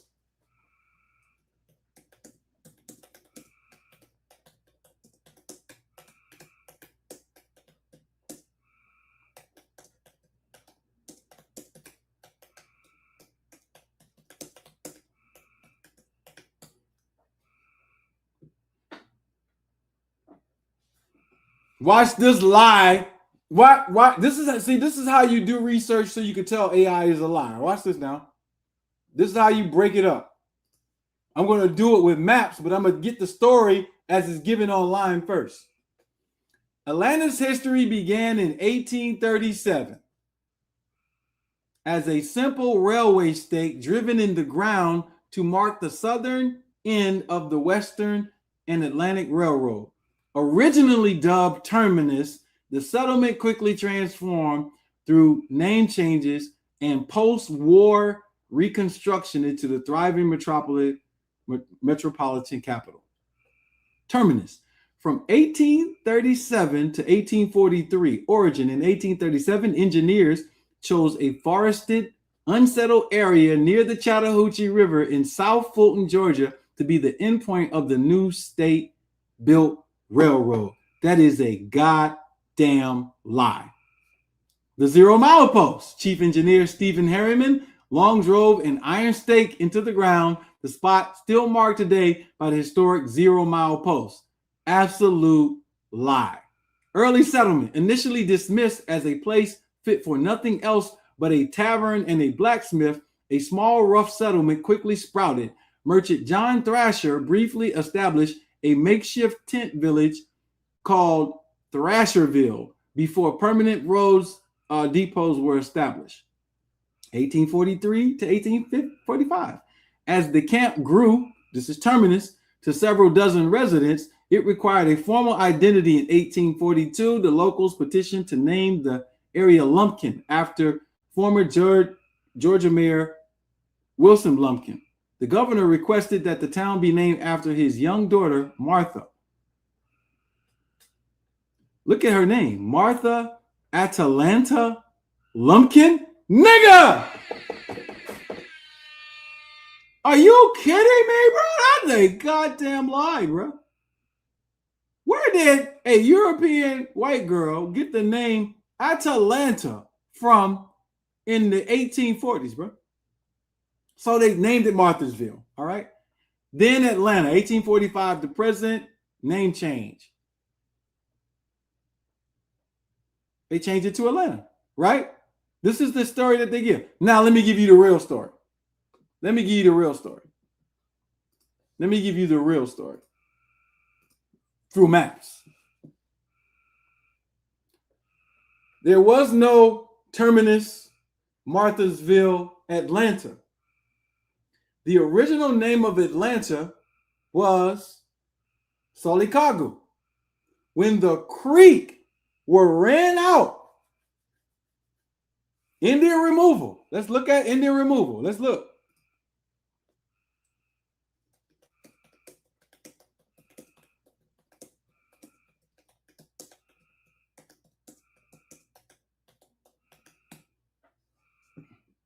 Let's go. Indian removal. When did Indian removal happen in Georgia? Look, watch the dates now. Look at the dates. Look at the motherfucking dates, bro. Excuse my language, but look at the dates, bro. Look at the dates. Look at the dates. Oh my God, look at the dates. Indian removal in Georgia took place primarily between 1828 and 1839. Uh-oh, we got crossover. So while Indians were being removed, Terminus, Marthansville, Atlanta later is being made. We have a problem though. This period was triggered by the election of President Andrew Jackson, escalated by the passage of the Federal Indian Removal Act in 1830, and culminated in the forced expulsion known as the Trail of Tears. But before this, you had the Creek Civil War. Let's look that up.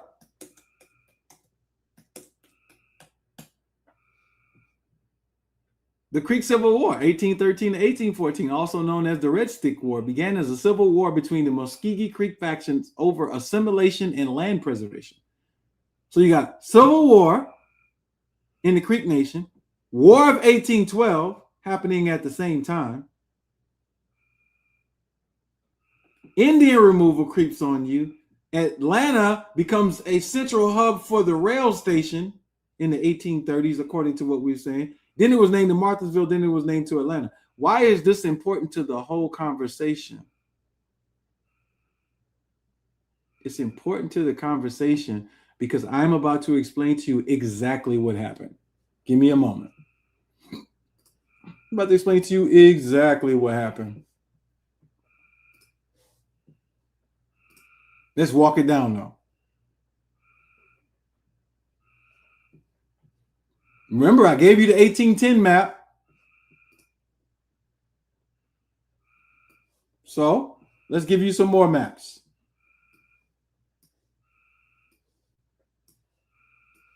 Let's go to an 1824 map.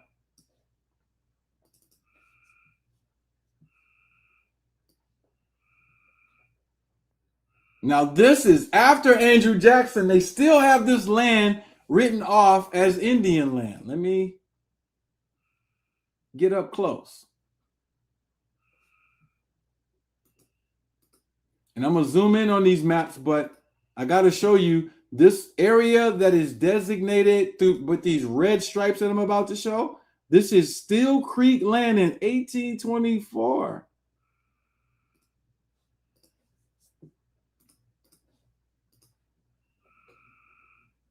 Georgia and Alabama. This middle section right here is still Indian land. You got Georgia over here. All right. And you got Alabama over here. Make sure you see that this is the actual map. Georgia and Alabama. All right. So why am I showing this part? Because I'm about to show you right up here how Atlanta got taken. Hold on. This is not the one that we can zoom in on. So let me stop that share and go into how this happened. But before I do, I have to pull up this guy.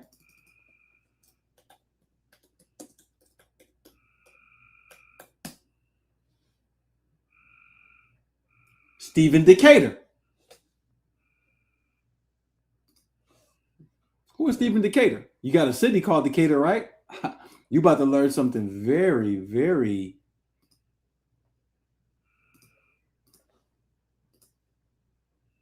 Stephen Decatur. Who is Stephen Decatur?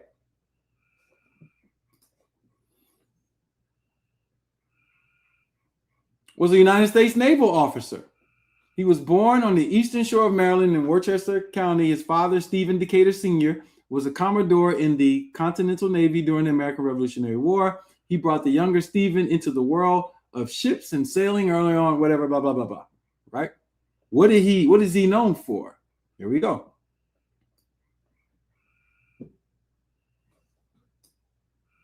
In almost every theater of operation, Decatur's service was characterized by acts of heroism and exceptional performance. His service in the U.S.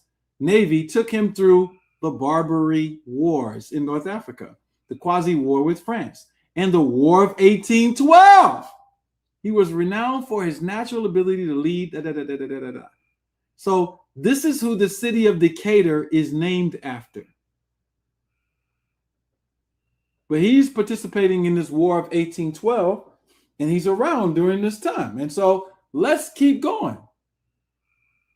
The reason why I had to show you who Decatur was named after, because of these maps that I'm about to show you, prove that Buzzard's Roost, or Salicaga, was conquered and named Decatur. First, let's go to contemporary 1839 map to show you that what is now Atlanta used to be named Decatur. The Decatur that you have is a flank to hide the history that the Creek founded a city called Salicaga, which is Atlanta, that the Indian removal was to remove the Creek from their city. That gold dome that you see downtown, already there.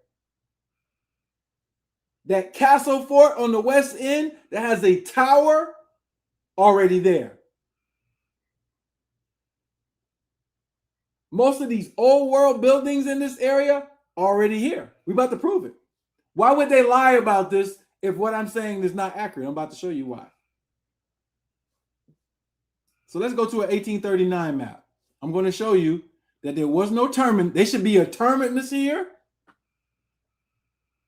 And Decatur should be at a certain position. It is in the exact same place as Atlanta before Fulton County was made. Fulton County was made by cutting up DeKalb County. And you need to see when all this was made. Let me show you. Hold on. Let's go back.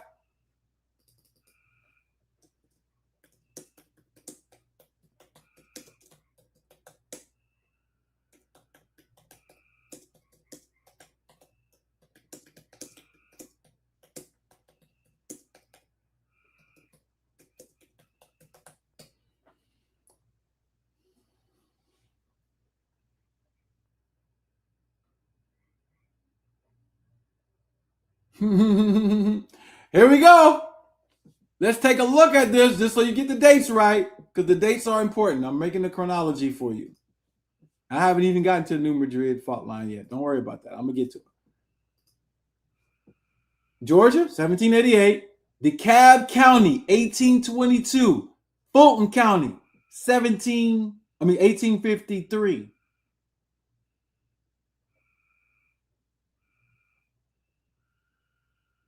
Fulton County was officially created on December 20th, 1853. Yes, it was formed directly from DeKalb County.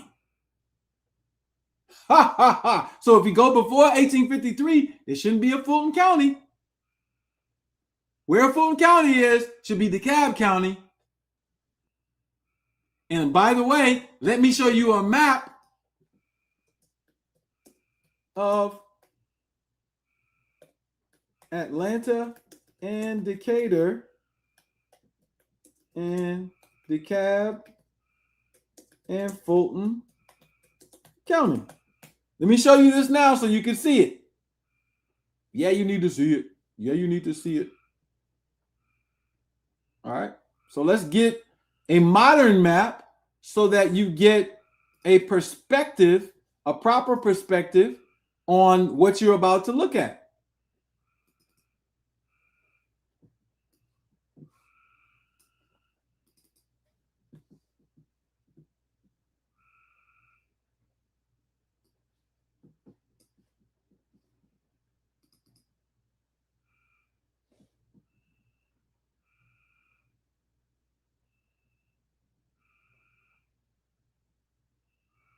One second. Let me pull the right map up.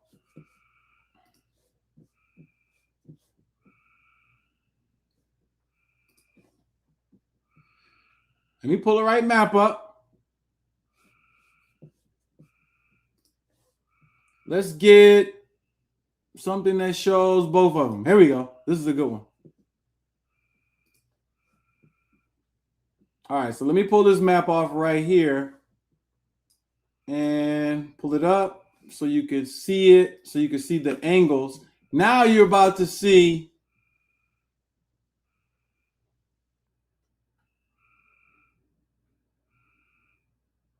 where everything is.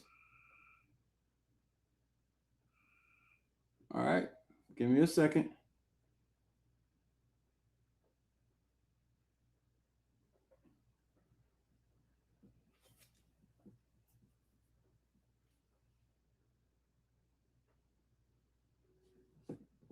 Ah.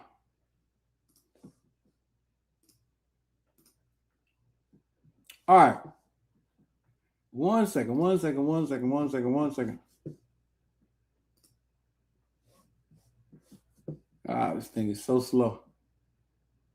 I'm just trying to pull this other map up so you can see Atlanta, Decatur, and all that other stuff.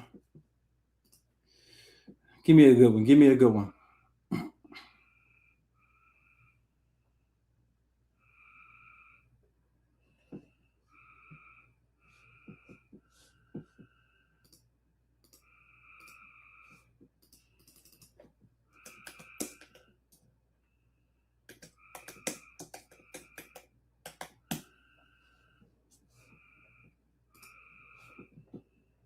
Mm-mm-mm.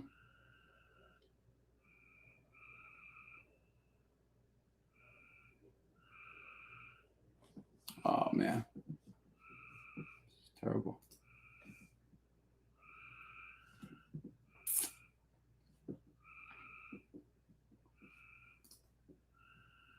Mm-mm-mm.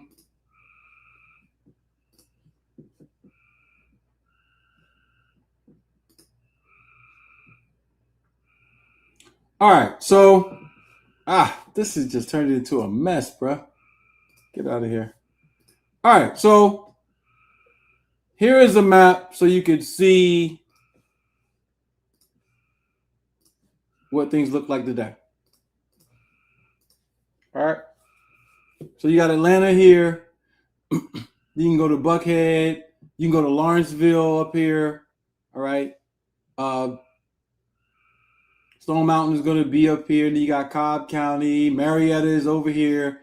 Atlanta to Marietta. You see this orientation, right? Now, let's change that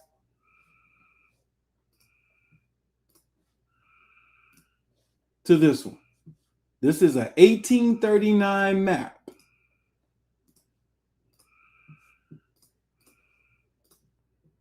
Check it out. The center of the railroad is Decatur, Lawrenceville, Marietta. DeKalb County has not been cut up into Fulton and DeKalb. Stone Mountain is right up here.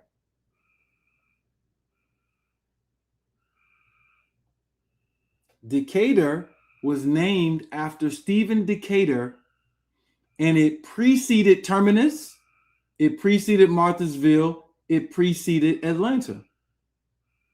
The reason why they want to hide this history is because they don't want you to know that Salicauga, Buzzard's Roost, was Creek land that was conquered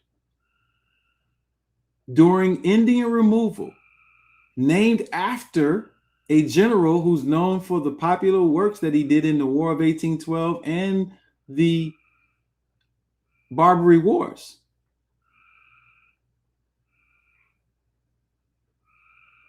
By removing this history that it was named Decatur before Atlanta, it makes you think they built a small city called Terminus and that the underground was where they started at. They did not start there. The stuff was already there. They conquered it.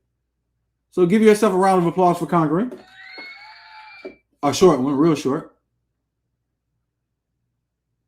But why did you hide it? Because you want to hide the fact that Atlanta was already. This is not just Atlanta. This is St. Louis. This is Charleston. This is Charlotte. This is Washington, D.C. This is Birmingham, Alabama. This is Mobile, Alabama. This is Chicago, Philadelphia, New York, Cleveland, Cincinnati. All of these cities were already here. Indian removal is not what you think it is. Indian removal was caused by war and what I'm about to show you here. Here we go. Let's segment. Let's segment. Indian removal was caused by this. And this is where I got more maps to show you, but I'll come back to those maps because I'm getting my time period and I want to show you this information. This is vital. So, you had a magnitude 8.6 earthquake in the American South. Missouri, Kentucky, Tennessee, Arkansas border. It's called the New Madrid earthquake. Let's take a look at it.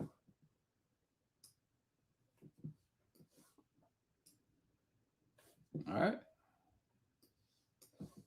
Let's take a look at it. Let's take a look at it. Let's take a look at it.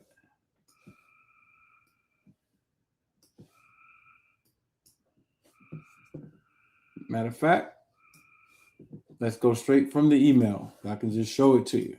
Slides that I sent myself. Here you go. Now, you look at this and you say, well, what does this got to do with anything? Let me show you what it has to do with anything. Let's read.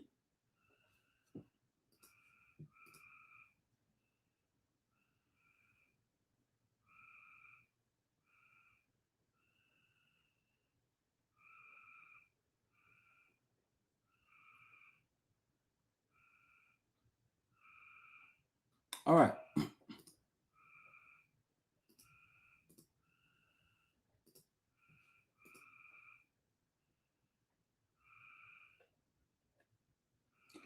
How far did the New Madrid earthquakes that started in December of 1811 and went through 1812 impact the United States of America?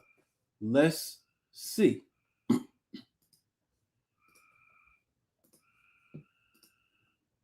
Contemporary reports and modern geological studies indicate the strongest shocks were felt over approximately 1 million to 2 million square miles of North America. Are you kidding me? Reports came from New Orleans, Washington, Philadelphia, New York City, Boston, southern parts of Canada. Historical newspaper recorded people awakening from sleep hundreds of miles from the epicentral region. This was the largest earthquake, and from 1811 to 1814 globally, you had the most and the largest amount of earthquakes ever. This is your mud flood. I'm about to prove it to you. This is your catastrophic event. This is what brought about the anarchy. This is why we left the cities. I'm about to show you. What was happening? Well, not only did you have this in 1812, before the Civil War, you had the Carrington event. Let's read it. Bring it full front and center. 1811 and 12, New Madrid earthquakes. You also had earthquakes in Caracas in Venezuela, in California in the same time period, in Germany, in China. This was the worst period. The Carrington event was the year before the Civil War. Effects were essentially continental and even global. Whole telegraph industry shut down. Let's keep going. Telegraph failures.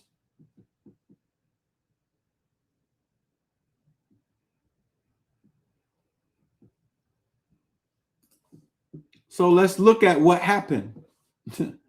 What happened during the New Madrid fall? You say it's a mud flood. Oh, it's a mud flood. The mud flood is fake. That's a TikTok. That's a TikTok fake. The mud flood is a TikTok fake New Age Tartarian story.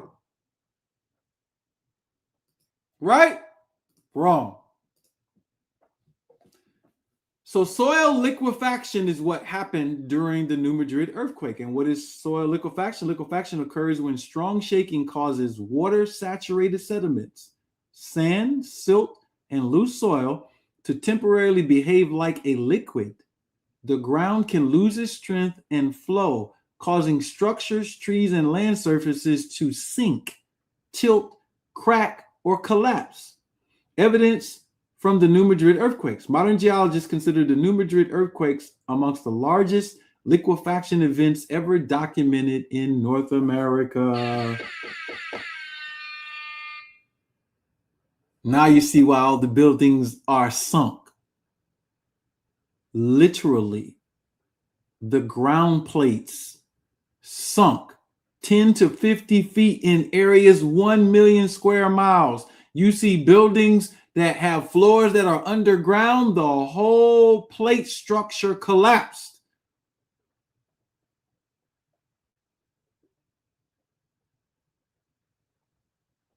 It was literally spewing mud from the ground, and the soil liquefaction tells you this. Hold on, we're not done.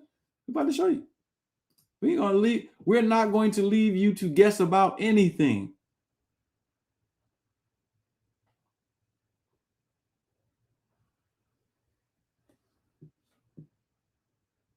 Eyewitnesses reported what? Let's see what the eyewitnesses reported.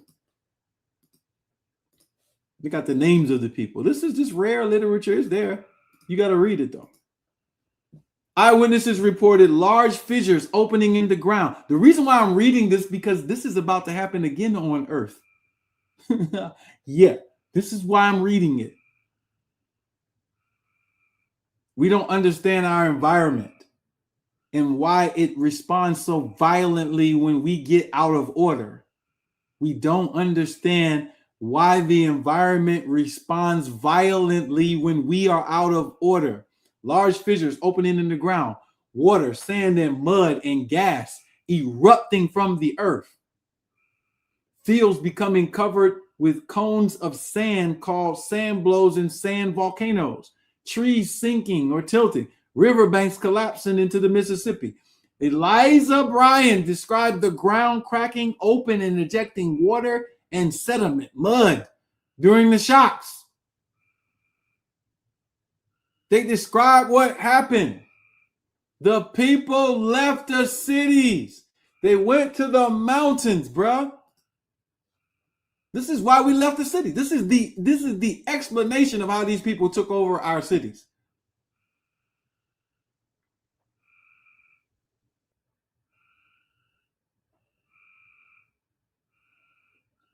The Mississippi reversed course.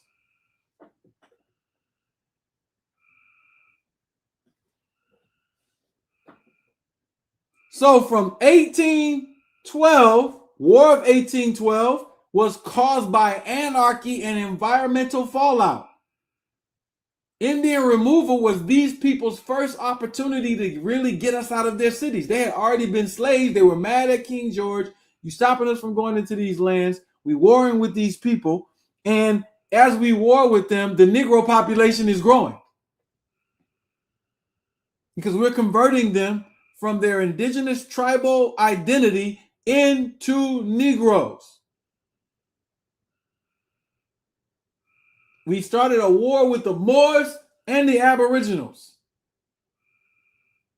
That's the only war that could have been started. And now people are leaving cities. Now you get Indian removal, renaming of cities.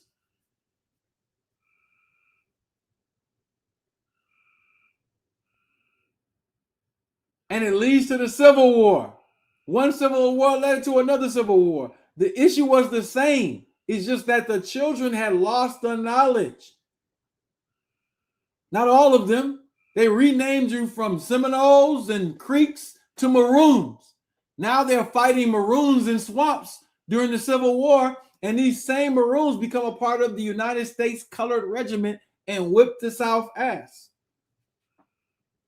And then what do we go do right after we're done with the Civil War? We went right back to rebuilding the cities. All the black cities popping up again.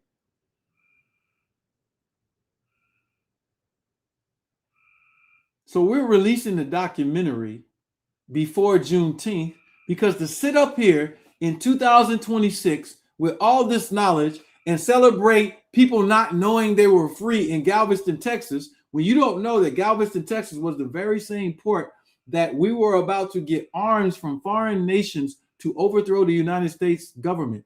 That is what caused Lincoln to move towards fighting the South.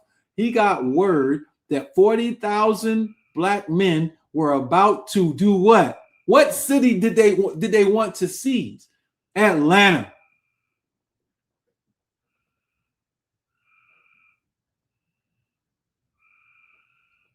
Everybody didn't forget, bro. At that time, there was a plan to seize Atlanta in 1856 and 1857. They had 200,000 so-called black. We're using the word black because that's just what we're talking to the public.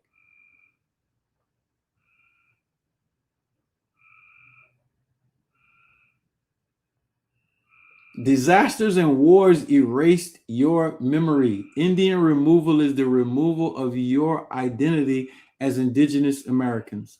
That's it. I can't even go into all the Civil War stuff because the drift is too long. That's why we put this stuff in documentaries. You can go to patreon.com. I'll put it in the chat so y'all can see it. I'm going to drop it before Juneteenth. Ah, excuse me, wrong one.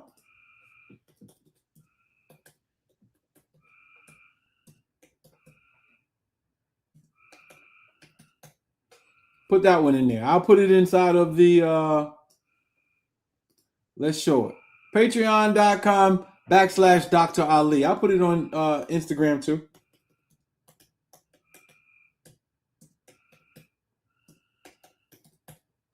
Let me put it, I'll tag it and pin it so you can see it. So now, bro, this ain't got nothing to do with nobody being no damn African, bro. At this point, anybody saying that is just they willingly want to be ignorant, bro. They willingly want to be ignorant, bro.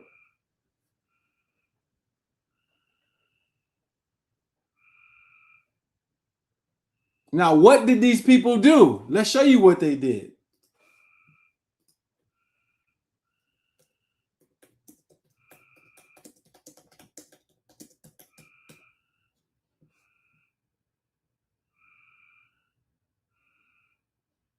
White people became initiated into becoming Indians and taking over Indian culture at the same time that Indian removal was happening. Oh, yeah. You don't believe it? You don't have to believe it. Let's go.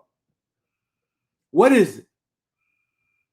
The Improved Order of the Red Men is a fraternal organization established in North America when? Right during Indian removal. Are you kidding me, bro? It claims direct descent from the colonial era Sons of Liberty. Sons of Liberty? Sons of Liberty were the Tammany Society. It claims direct descent from them. Their rituals and regalia are modeled after those assumed men by men of the era to be used by Native Americans. Despite the name, the order was formed solely by and for white men. Why are white men creating an order of the red men, improved order of the red man during Indian removal, dressing up like Indians?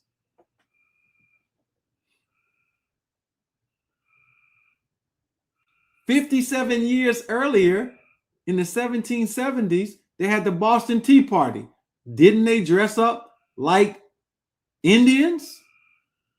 That's customs agents. To throw the tea over, they had to dress up like Indians, bro. Are you kidding me, bro? Who was controlling customs at the time? You know who was controlling customs at the time. You don't dress up. That's like me impersonating an officer to arrest someone. I'm impersonating the officer because that's the person who has the authority to carry out the arrest. You dressed up like indigenous Americans at the Boston Tea Party as the Sons of Liberty in order to throw the tea over in rebellion to the king because you were tired of being a subject, slave, indentured servant with these aboriginals controlling you, capturing you, selling you, treating you like they stood up for themselves. Give them a round of applause. Real quick. They didn't create an improved order of Africans.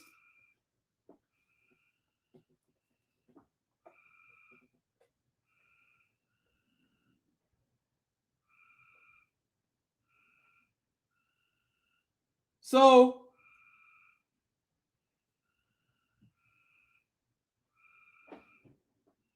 I'm just reading the comments.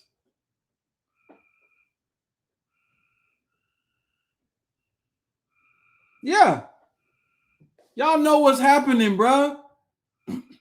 We don't have to make this up. We can't make it up. This stuff is stuck together like glue. So what are we proposing? We're proposing you stop playing around and get behind us so that we can get you restitution, reparations, and reclamation for real. Let's stop playing. You got leaders in the black community cosplaying in front of you like African princes. These people are absolute weirdos. And you're weird for giving them your attention that gives you zero room. You're weird for that, bro. Let's put this down. You're weird for that. So now let me talk to you like a grown, like we about to get grown for real. You a weirdo. Not y'all in the chat. I'm talking to all of our people.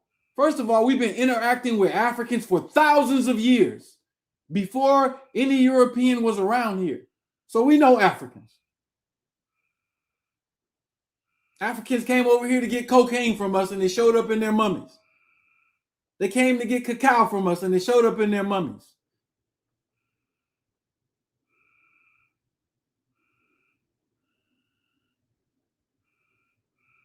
The Bering Strait thesis is fake. But even if the Bering Strait thesis was real,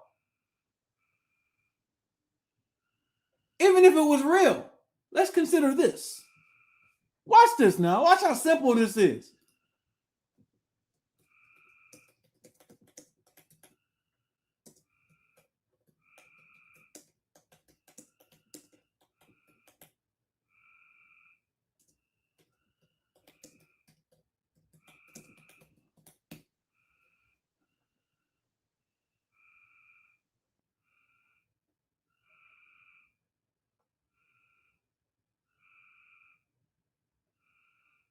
All right.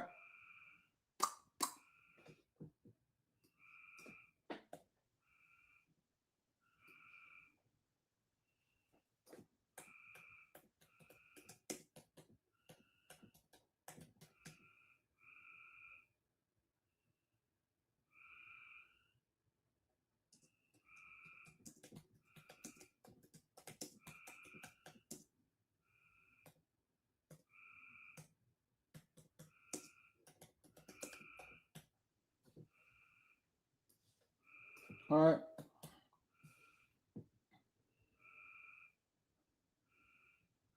Here we go. Let me show you something that's just so easy to debunk with these people, right? They say, "Oh, we came over here 30,000 or 15,000 years ago, and our ancestors walked across the Bering Strait, and we're the first American." This is what they're saying, right? All right, look how y'all look now. Y'all pale. Yes, this is largely accurate. Groundbreaking ancient DNA research shows that the primary genetic sweep for lighter-skinned Europeans occurred within the last 8,000 to 5,000 years. Shut the fuck up! Shut the fuck up! Shut the fuck up! Shut the fuck! Shut the fuck up! Shut up! What are you talking about? What are you talking about, bro? Y'all cousins. So y'all would have walked across black as hell. And since y'all say y'all didn't interact with nobody till Columbus came, if y'all walked across the Bering Strait, y'all would have looked like me and stayed looking like me until the white folks came. Didn't none of y'all walk across them? If anybody walked across the Bering Strait, they look like us, bruh.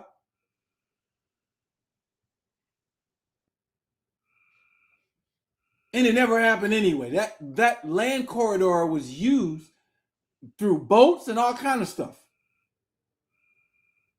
What are we talking about here, bro?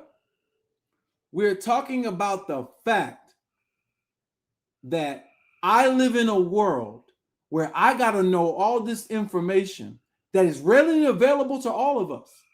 And I'm watching a population who is willing to even go extinct before they organize and stand up for themselves. That's the motherfucking reality, bro. You are willing to fight, betray, backstab, and destroy each other before you stand up like civilized, intelligent people and tell the world your own story and take back everything that is yours that you don't even gotta fucking do the research for. We did the research, we did the execution, and we're laying it out into your hands. So you know what? You know what my policy is right now? For all of my people, you get exactly what you deserve. You're gonna get exactly what you deserve. That's what you're getting right now. You're getting exactly what you deserve. Because I don't gotta imagine what it feels like to be a Huey P. Newton. I don't gotta imagine, nigga. I know what that shit is like. I don't gotta imagine what it's like to be Fred Hampton. I know what it's like, except for the last part.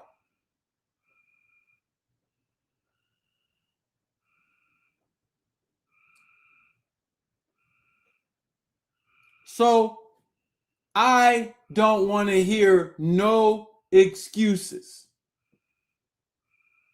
The excuses are over. You're staying like you are because you are a gatekeeper or because you're just that weak. And by the way, nature has a conclusion for both of you. And we know what that conclusion is. If you don't want to simply educate yourself and question the things around you, your lineage does not deserve to be here. And it won't be. Check out all the people in the past who thought and moved like you. Their lineage is gone. We call them hominids now, bro. And they reworked that conversation. You're extinct. You want to commit all kind of grievances against the Lord of nature.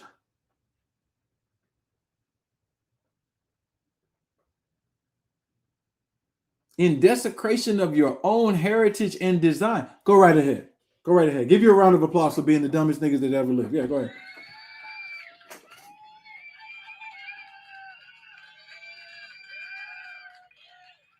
All right, I'm done. I have nothing else to say for tonight. I just want you to know that we're back.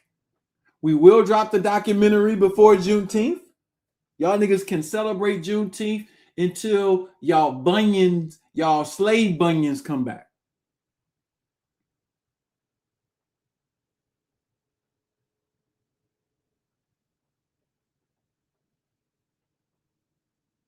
I'd rather be playing Young Miami, spin that on a yacht in Miami rather than doing a motherfucking Juneteenth celebration with a bunch of people who are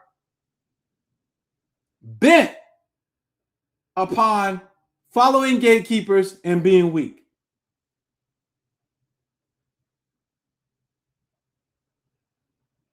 We broke all the stories. I used to be at the International Lock Conference when Queen Quet used to come, and Mother Acosta Sabri used to invite all of. I was one of the leaders that she was invited, and I used to be there teaching my indigenous knowledge at the International Locks Conference with all these Africans in the room. Y'all wasn't there. So now Queen Quet, after I was the first one to reveal that Geechee comes from Ogeechee. Who was talking about it before me? I would like to see him. Show him to me. The Ogeechee River was named by people who spoke Hichiti language called Yamasee. Guao was the name of an area. What are we talking about here? All of these people are scamming you, either because they're ignorant or because they're in certain fraternal organizations, fraternal and sororital organizations. They have a pledge to be a gatekeeper, and so that's cool. I'm gonna do what I came here to do, and that is have fun teaching this. I love the fact that I can stand before the world of liars and say, there's nothing you can do with us now. We know everything that you did, everything that you lied about. Our lives are secure, and we're gonna be quiet, having fun till we give up the spacesuit. We'll be at the summit this year, chilling, having a good time. I don't care if it's 300 people or 3,000 people. I don't care if it's 30 people, bro. I've been in a room where it was 3 of us when we first started. So that does not matter, bro. We're not after what you are after. But we do have a responsibility to communicate the truth to you in a very clear and distinct manner so that you get a chance to do the research yourself and look around and try to scratch your head and ask yourself, where did all these white Indians come from then? Where did they come from? If they didn't come across the Bering Strait, Ali said they came across the Trans-Pacific slave trade. Let's look up the Trans-Pacific slave trade. Oh, dang! These people only been here for a few hundred years? They said they was here for 30,000 or 15,000 years?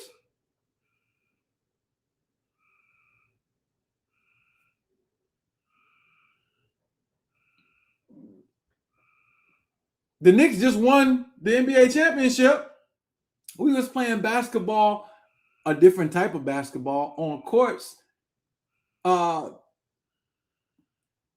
throughout what's called Mexico now for thousands of years. When they came amongst the Powhatan, wasn't they playing football? I already showed y'all that. Football, basketball, all this stuff comes from the indigenous peoples of this land. Still being celebrated, but other people making money off you.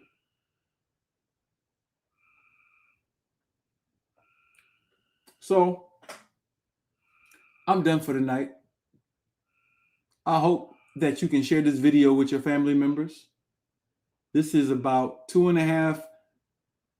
hours and 40 minutes of education that will help if you go and follow up with the research. That's your job, though. That's not my job. That's your job. My job is to get you on Patreon so you can see this documentary, because I'm not putting it online because they like to take all my stuff down. Sign up to my Patreon.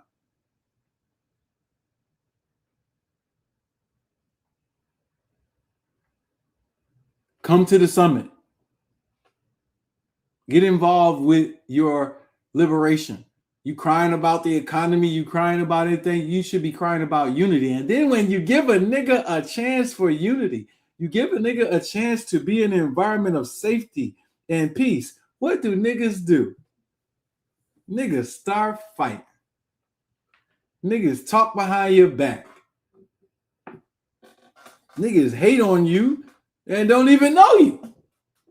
Yeah, a lot of that goes on, and that's been going on, and that's what collapsed our civilizations in the past, and that's what's going to collapse it in the future if anybody is doing that particular type of behavior. So, don't include me, because I won't be around. Happy birthday to the chief. Good night.